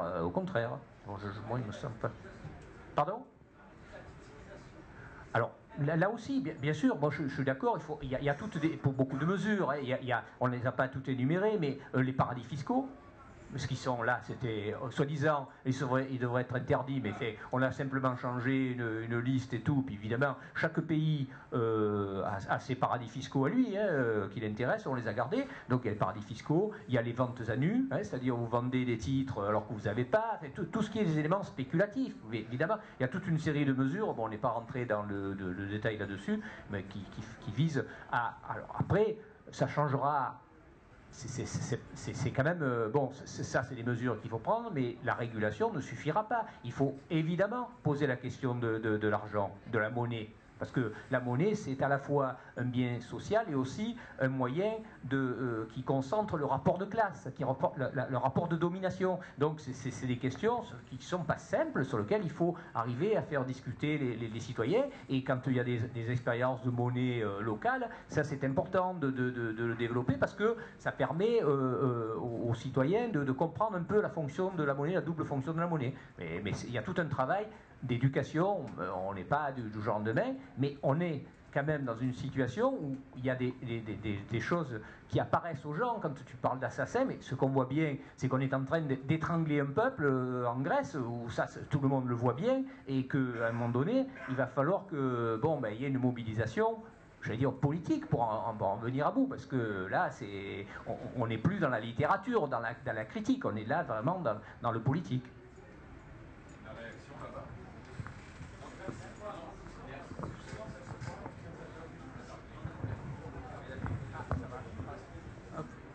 Justement, pour parler d'assassins et de l'allusion à laquelle j'ai fait en parlant de révolution et leur couper la tête, cette révolution, on l'attend avec impatience et je me demande si les gens comme vous, les gens qui sont là à proposer des alternatives, ne sont pas là à apaiser les esprits et du coup, voir reculer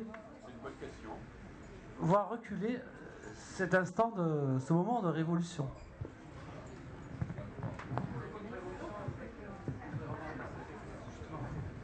Justement, je voulais intervenir parce que Christian tout à l'heure a utilisé le concept de capitalisme. Moi, aujourd'hui, je voulais vraiment insister sur le fait qu'il y a pire que le capitalisme.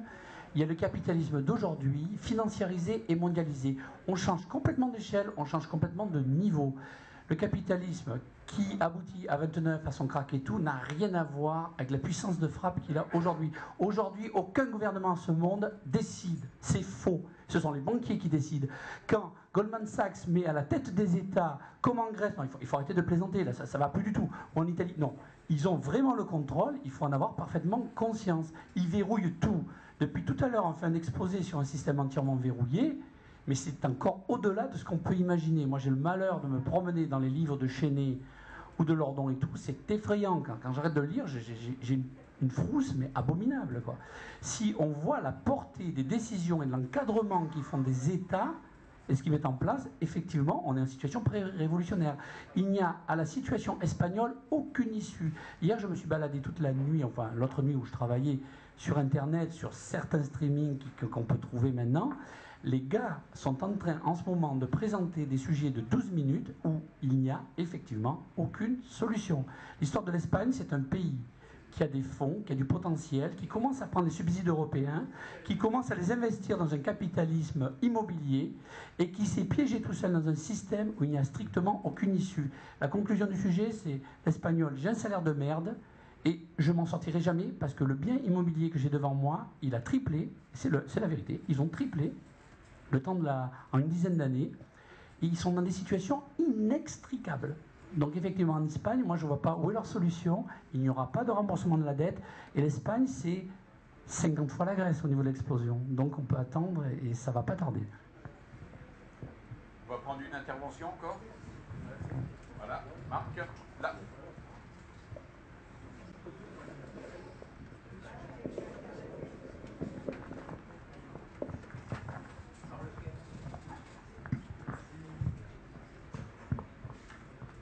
Oui, donc rebonjour. Moi j'ai 51 ans et j'ai commencé à prendre conscience de la politique et de l'économie en 74.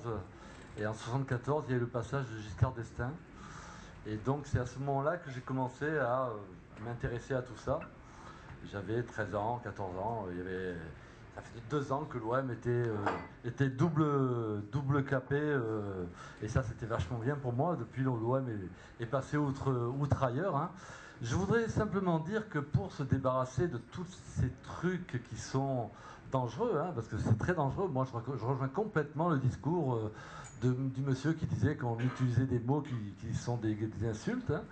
Je pense aussi qu'on nous a volé nos mots. Depuis très longtemps, il y a des gens qui l'ont dit, hein, des penseurs qui l'ont dit, on nous a volé nos mots.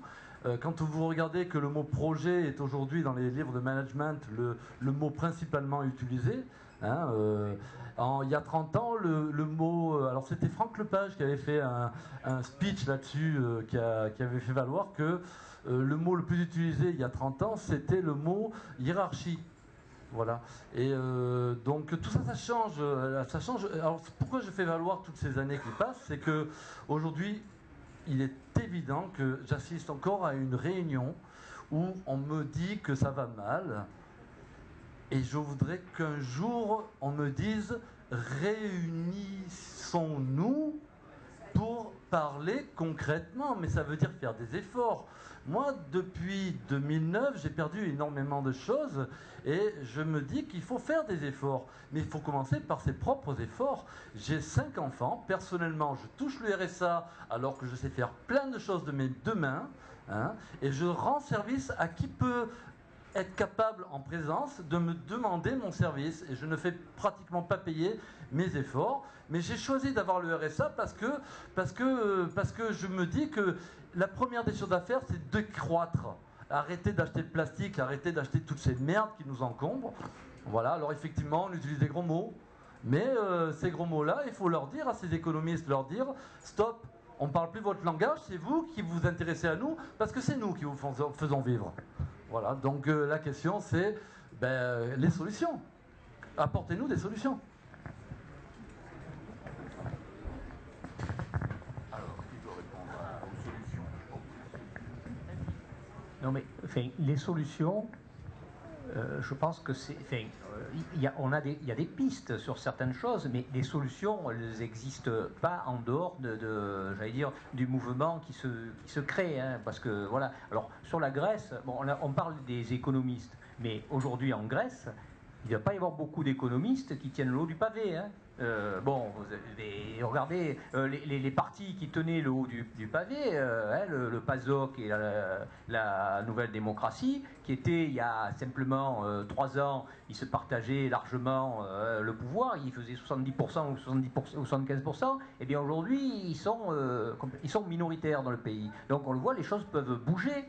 À un moment donné, il faut que la population, dise, voilà, nous on veut changer. Tant que les gens majoritairement supportent, voilà. Alors c'est sûr qu'en France, pour l'instant, l'impact de la crise est moindre que ce qu'il est dans d'autres pays.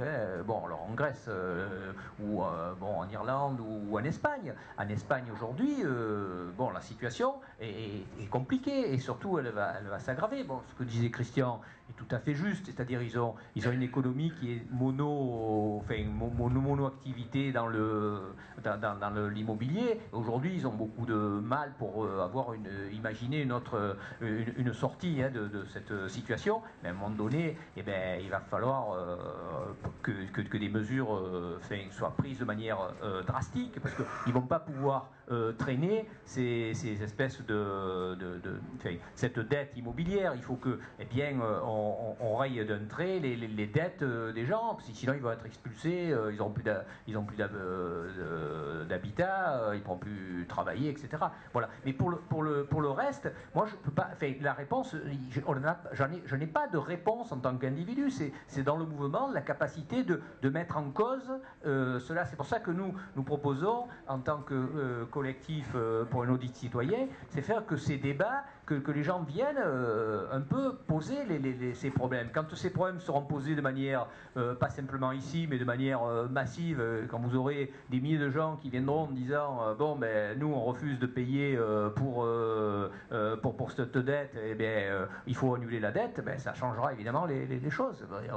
Mais pour obtenir ça, il faut multiplier ce genre de réunions et surtout rompre avec le fatalisme et surtout l'idée que les gens qu'on voit passer, les experts, c'est parole d'évangile, alors que ces experts, ils en savent bien souvent pas plus que nous. Il n'y a qu'à voir. Aucun n'avait prévu la crise, mais les mêmes qui se sont trompés, qui disaient oh là là, dans quelques. Vous savez, la crise des subprimes, là, on en connaît plein, là, des économistes dont on a cité tout à l'heure. Vous aviez Lorenzi, vous aviez Cohen, là, les deux, Elie et Daniel, qui eux, il fallait les écouter, c'était bon. Ces gens-là, ils se sont trompés. En bonne logique, ils se sont trompés, tout arrive, mais après, qu'on ne les considère plus comme des experts. On reprend les mêmes, ils y sont encore. Donc voilà, mais tant que les gens protesteront pas pour que ces gens-là soient dégagés, ça continuera. Mais ça, il faut arriver à changer. C'est pour ça que ces réunions, le cercle des économistes, tout ça, servent à ça, à délégitimer, à déconstruire le discours des experts. Et malheureusement, c'est vrai que d'un certain point de vue, on est bien obligé à un moment donné, c'est le problème des médias qu'on utilise, du langage. Tu es obligé de prendre la langue qui est celle de la doxa, même si après on peut la subvertir, mais avant, si tu veux te faire comment, tu ne peux pas créer une langue, on ne peut pas créer une langue à part. Ça se construit, voilà. Non. Il y a une question qui vient d'Internet, là, du chat. Est-ce que vous connaissez les propositions en fait, du collectif Roosevelt 2012 et notamment Vivray et Laroutroux qui ont fait des propositions sur Mediapart et est-ce que vous connaissez? Qu'est-ce que vous en pensez en fait? Merci. On va répondre après, mais on continue sur la question qui était posée concernant que faire.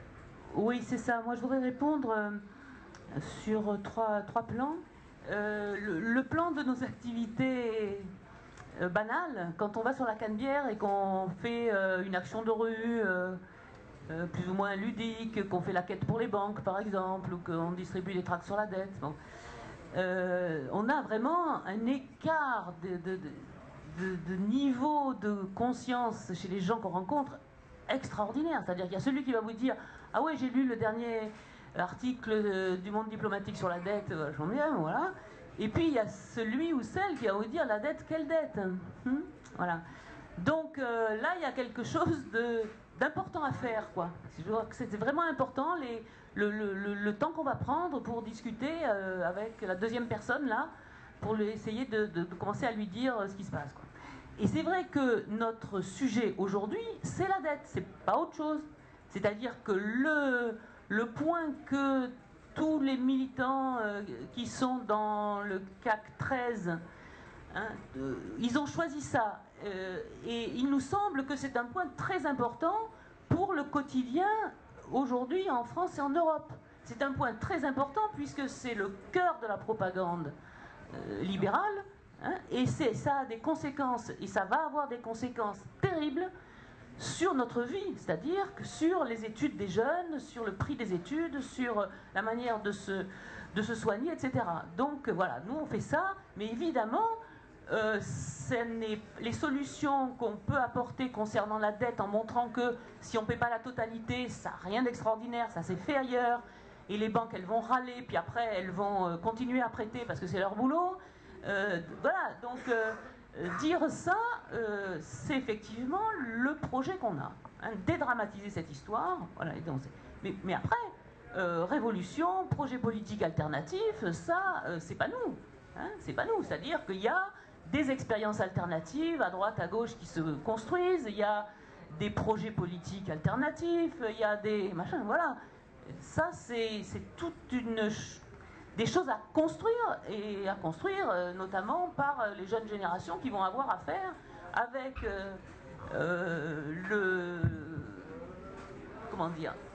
les ressources présentes, et puis qui vont essayer de construire autre chose, quoi, c'est ça.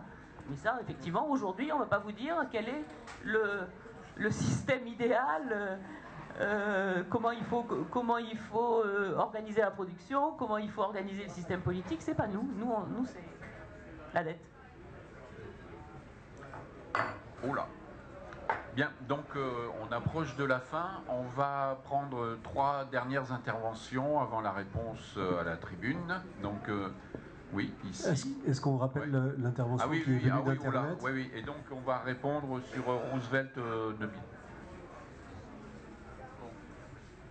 Alors, sur Roosevelt, mais bon, moi je ne connais pas tout, mais une des propositions de la Roux-Rocard, c'était de dire, pour contourner l'interdiction des traités que la BCE prête aux États, c'était de dire la BCE pourrait prêter à une filiale ou à la Caisse des dépôts et consignations, puisqu'elle a le statut de banque, puisque la BCE peut prêter aux banques, on l'a vu, hein, et pas aux États. Bon, donc là, elle pourrait prêter à la BCE à 0,01% et à la CDC, à la Caisse des dépôts et consignations, et la Caisse des dépôts et consignations pourrait ensuite prêter à l'État à 0,2%, un truc comme ça. C'était pour permettre d'avoir accès à des alors là je vais dire des liquidités, mais à bon marché, pour pouvoir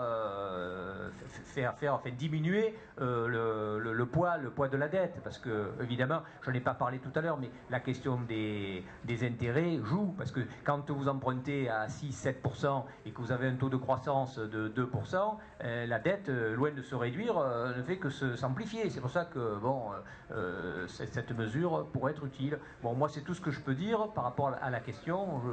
Pour le reste, sur le projet Roosevelt, considérer notre président comme un futur Roosevelt, bon après ça se discute. En plus dans l'histoire, Roosevelt il a beaucoup tâtonné avant d'arriver, puis là aussi il faut éviter peut-être de mythifier aussi les choses. C'est vrai que Roosevelt a pris des mesures, mais il a fallu du temps avant qu'il les prenne. C'est pas dans son premier mandat, c'est surtout dans son deuxième mandat où les mesures ont été prises, où il y a des lois qui ont été votées pour séparer les banques, pour imposer à 90% les catégories aisées. Voilà. Bon, moi, je trouve que c'est bien, mais il faudra plus que simplement les lettres de la Roux-Tourou ou Rocard pour faire que notre président bascule dans cette orientation, parce que il n'est pas tout seul au niveau européen, et pour l'instant les gouvernements en place ne vont pas dans ce sens. Il n'y a qu'à voir les déclarations de Merkel et son entêtement, pas que qu'elle, mais tous les pays de l'Europe du Nord, dans la question de la dette. Pour eux, il est hors de question qu'on mutualise les dettes. Donc à partir de ça, quand vous êtes dans une construction européenne, c'est compliqué. S'il n'y a pas de minimum de solidarité, je vois pas. Là, je suis inquiet pour l'avenir de l'Europe. Oui. Ça va être sur un autre registre, si c'est possible, de partager des états d'âme. Je viens souvent m'informer ici, me former au fil du temps, et c'est fondamental que l'on se dise ce que l'on se dit, qu'on se questionne. La partie débat est aussi fondamentale. Donc petit retour sur votre activité, c'est très important. Et en effet, ça doit faire tache d'huile, sur la Canebière comme ailleurs, comme partout ailleurs. Et en même temps, quand on repart d'ici, même question que Marx, on a besoin de quelque chose, une solution à construire. Ben, comme on est rendu à nous-mêmes quand on se sépare et qu'on n'est plus sur ce mode économiste pur, dispositif, etc. On est sur la part humaine et de l'épaisseur de l'être que nous sommes. Donc la solution que j'initie chaque jour, c'est pour ma part, donc pour vous, on pourrait partager ça aussi, et pas seulement des constructions intellectuelles, économistes, chiffrées, ayant pourtant des conséquences sur les humains et leur épaisseur, justement leur vie, leur mort. Mais ce que j'initie chaque jour, c'était justement d'essayer de commencer à valoriser ce qui est en dehors de tout ça, c'est-à-dire ce que l'on peut se donner et ce que l'on peut construire ensemble, même dans un espace-temps réduit, puisque bon, dans mon travail, les gens viennent et repartent, donc je les rencontre le temps de quelque chose, et puis ensuite ils reviennent peut-être, et ils reviennent, et ça construit aussi au fil du temps, des mois, des années, beaucoup de choses. Et c'est dans ces choses-là aussi, en dehors de la famille, du couple, du groupe d'amis avec qui on passe du temps, c'est avec ces autres qui ne nous sont rien, si ce n'est des autres. Pas de question, no way. Que l'on peut commencer à faire quelque chose. Et étant membre d'une fédération d'éducation populaire depuis fort longtemps, et de plusieurs d'ailleurs, on avait à l'occasion de nos journées d'automne ou d'hiver, je ne sais plus, parlé de l'Argentine et de quelque chose au sein de la population en Argentine qui s'était produit, de beaucoup de choses qui s'étaient produites quand on a quitté le terrain de l'argent et même de l'autre monnaie, et quand les gens sont arrivés à vivre simplement les uns avec les autres, réunis effectivement par le pays en crise, oui, par la drôle de circonstances dans lesquelles ils vivaient, et ce que l'on pouvait s'échanger à ce moment-là. Pour l'instant, je ne vois que ça. Parce que la révolution que j'attends depuis l'âge de je la vois toujours pas arriver. Et je ne vois pas non plus les prémices de ça. Hormis que je suis très heureuse, effectivement, de voir que chez des jeunes, il y a des actions du type de celles qu'on menait d'ailleurs à cette époque-là, mais au moins il y en a encore, du type de recherche, du type d'alternative, du type un peu sauvage, du type en dehors des regroupements baptismaux, des choses qui échappent au contrôle. Et ça me donne assez confiance, en effet, en ce que nous sommes.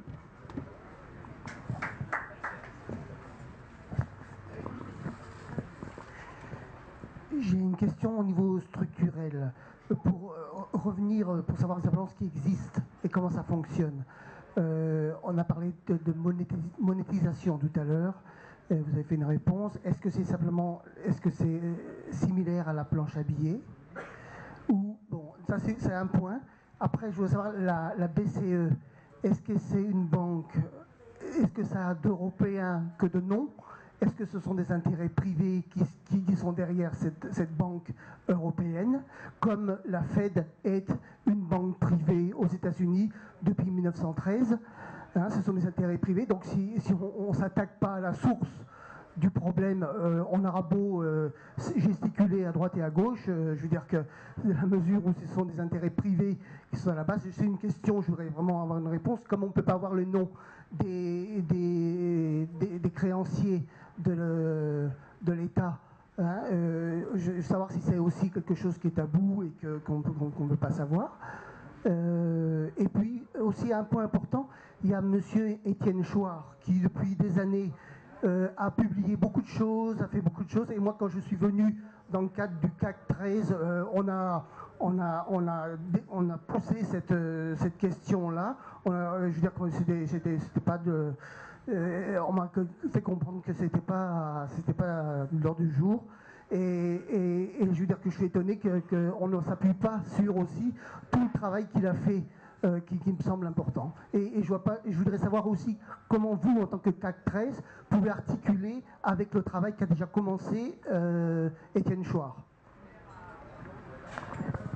Qui veut faire la dernière intervention? J'aurais une petite annonce aussi. Mais avant l'annonce, allez Alain pour la dernière intervention. C'est juste pour essayer de donner un peu d'espoir. Il y a une solution qui a été proposée, toute bête. Puisque l'argent nous piège, puisque le langage le piège, puisque les banques nous piègent, Et même si on fait des monnaies locales, on se retrouve à être attaqué parce qu'on ne paye pas la TVA et les charges sociales. Mais il y a un moyen tout simple, c'est ce qu'il a dit, c'est qu'on donne l'économie du don, qu'on échange gratuitement ce qu'on sait faire, qu'on donne autour de soi. Alors bien sûr, il y a un bien qui va voler dans l'histoire, mais est-ce qu'il nous volera plus que les banques ?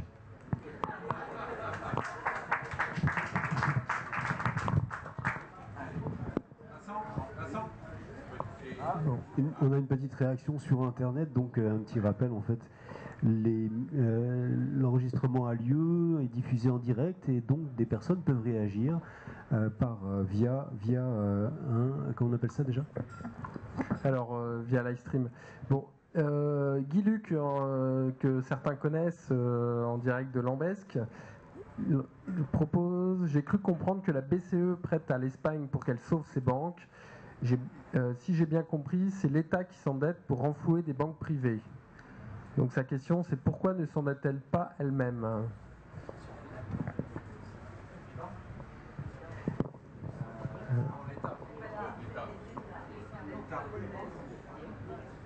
Non.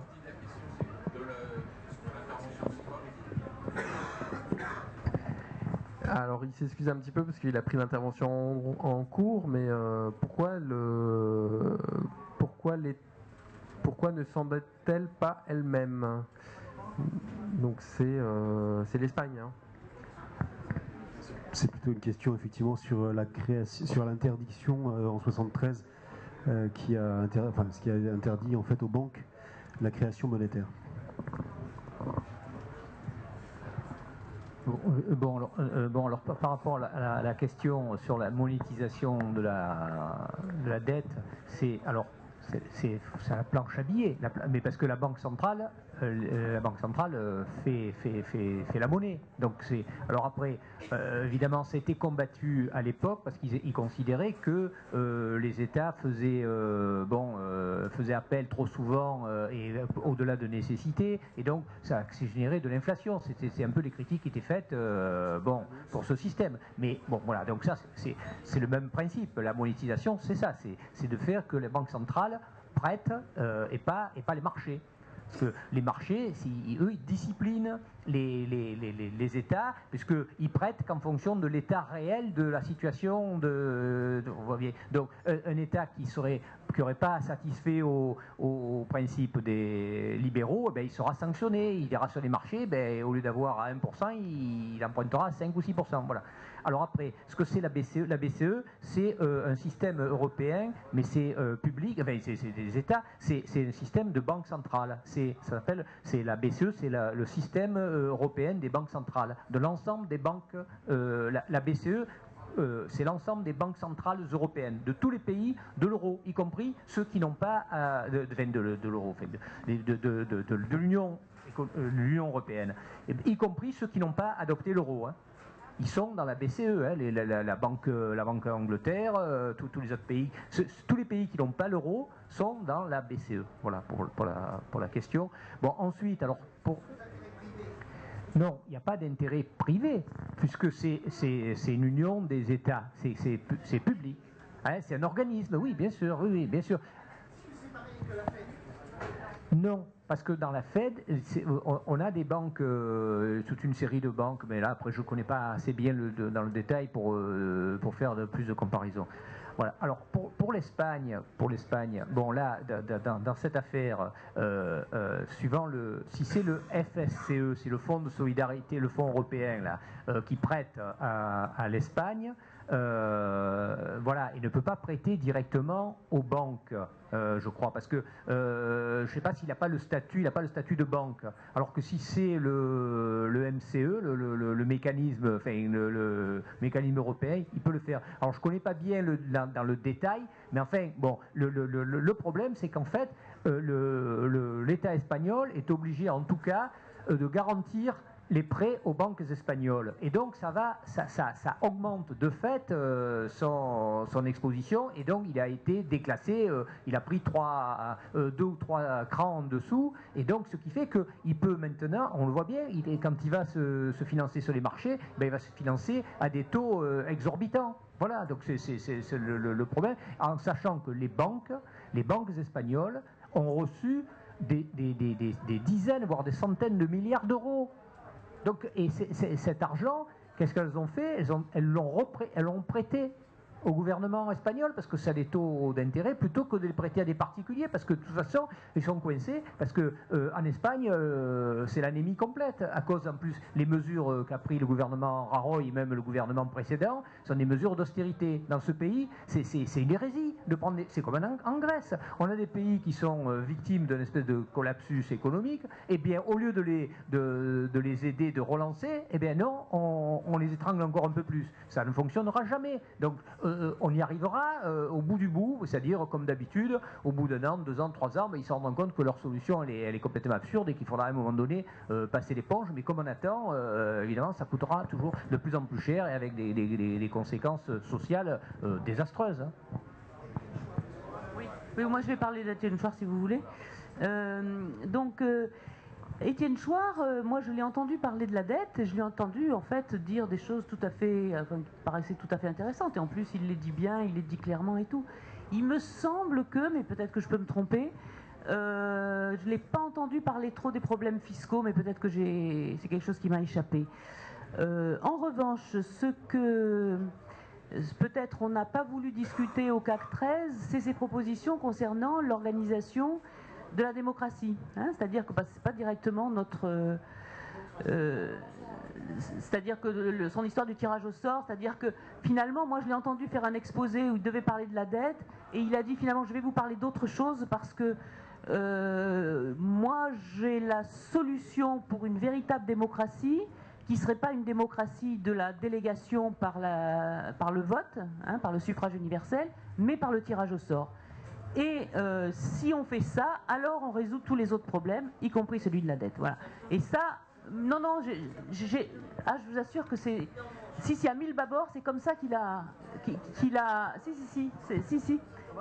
Non, je vous assure que moi je l'ai entendu dire ça, et voilà. Et donc, après, on pourrait discuter de cette histoire-là. Hein. Bon, moi j'ai mon opinion, chacun a son opinion sur le tirage au sort. Voilà, moi je suis tout à fait défavorable à ça, mais bon, c'est sur d'autres sujets qui... Voilà, donc lui il est favorable, donc voilà. Voilà.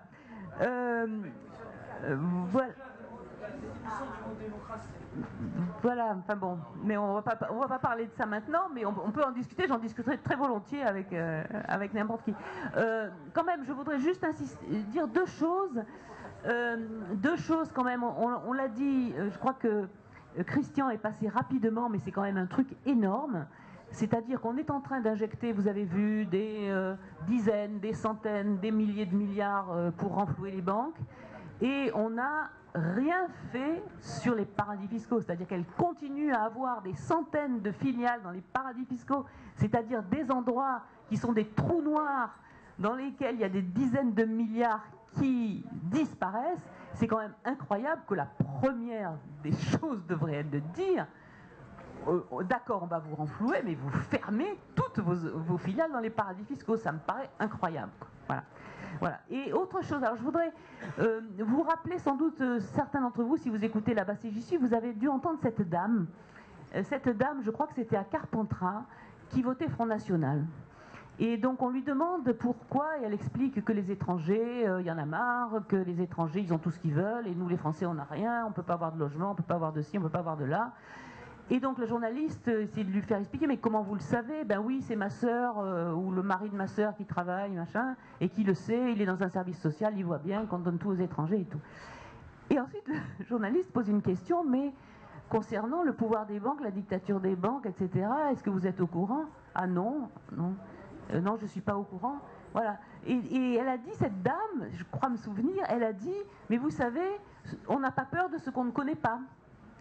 C'est-à-dire que l'étranger, elle avait une bonne idée de ce que c'était parce qu'on lui avait bien décrit, elle en avait peur, mais les banques, comme personne ne lui en parlait et qu'elle ne savait pas du tout, elle n'en avait pas peur. Donc ça, je trouvais que c'était assez fort. Mais lui est-elle vraiment... Oui, d'accord. Donc on va faire un petit bonus. Donc là-bas, c'est... Donc c'est une petite annonce pour un rendez-vous très proche. Ouais. Alors, je parle au nom de Milbabor, justement. On organise demain une réunion qui est un débat autour d'un livre, Léon de Matisse, qui écrit Crise. Et donc, c'est une réunion ouverte. Vous êtes tous invités à nous rejoindre pour débattre autour de ce livre-là, qui aborde notamment le problème de la dette et les questions de, justement, le capitalisme financier seulement est-il en crise ou assiste-t-on aussi à une crise du capitalisme? Enfin, différentes autres questions seront abordées.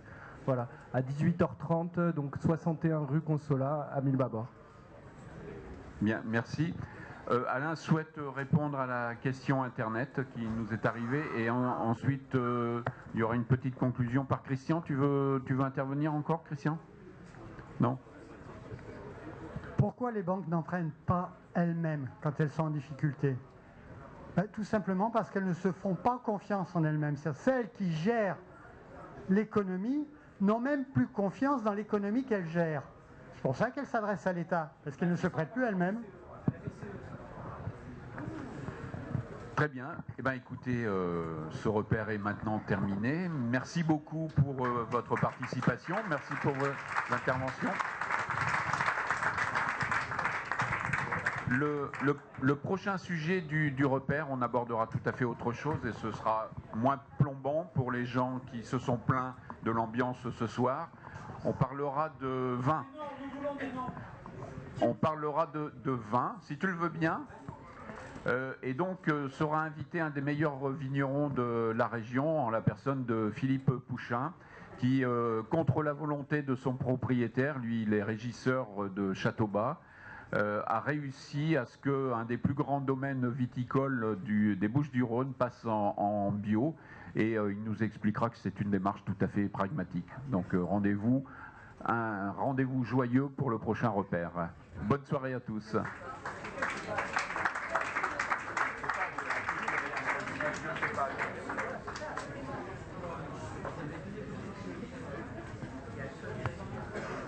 Alors, ça fait plaisir. Hein.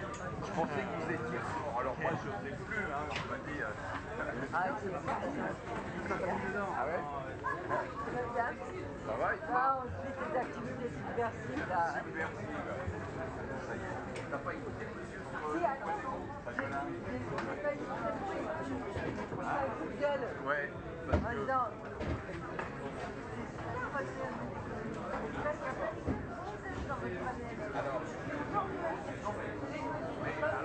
Non mais t'as raison, et l'année prochaine c'est chargé de la programmation. Voilà, parce que je peux te dire, manque de bol, manque de bol. Oui, oui. Parce que manque de bol, le loyer nana, d'abord c'est très difficile. Mais donc l'année prochaine, bien invité. À la fin cadeau. L'année prochaine, bien invité, mais on peut télécharger du cadeau. Côté vie. Alors, ce qu'on a fait, là, on a fait une modération à la acte de modération. T'es pas content? Attends, je vais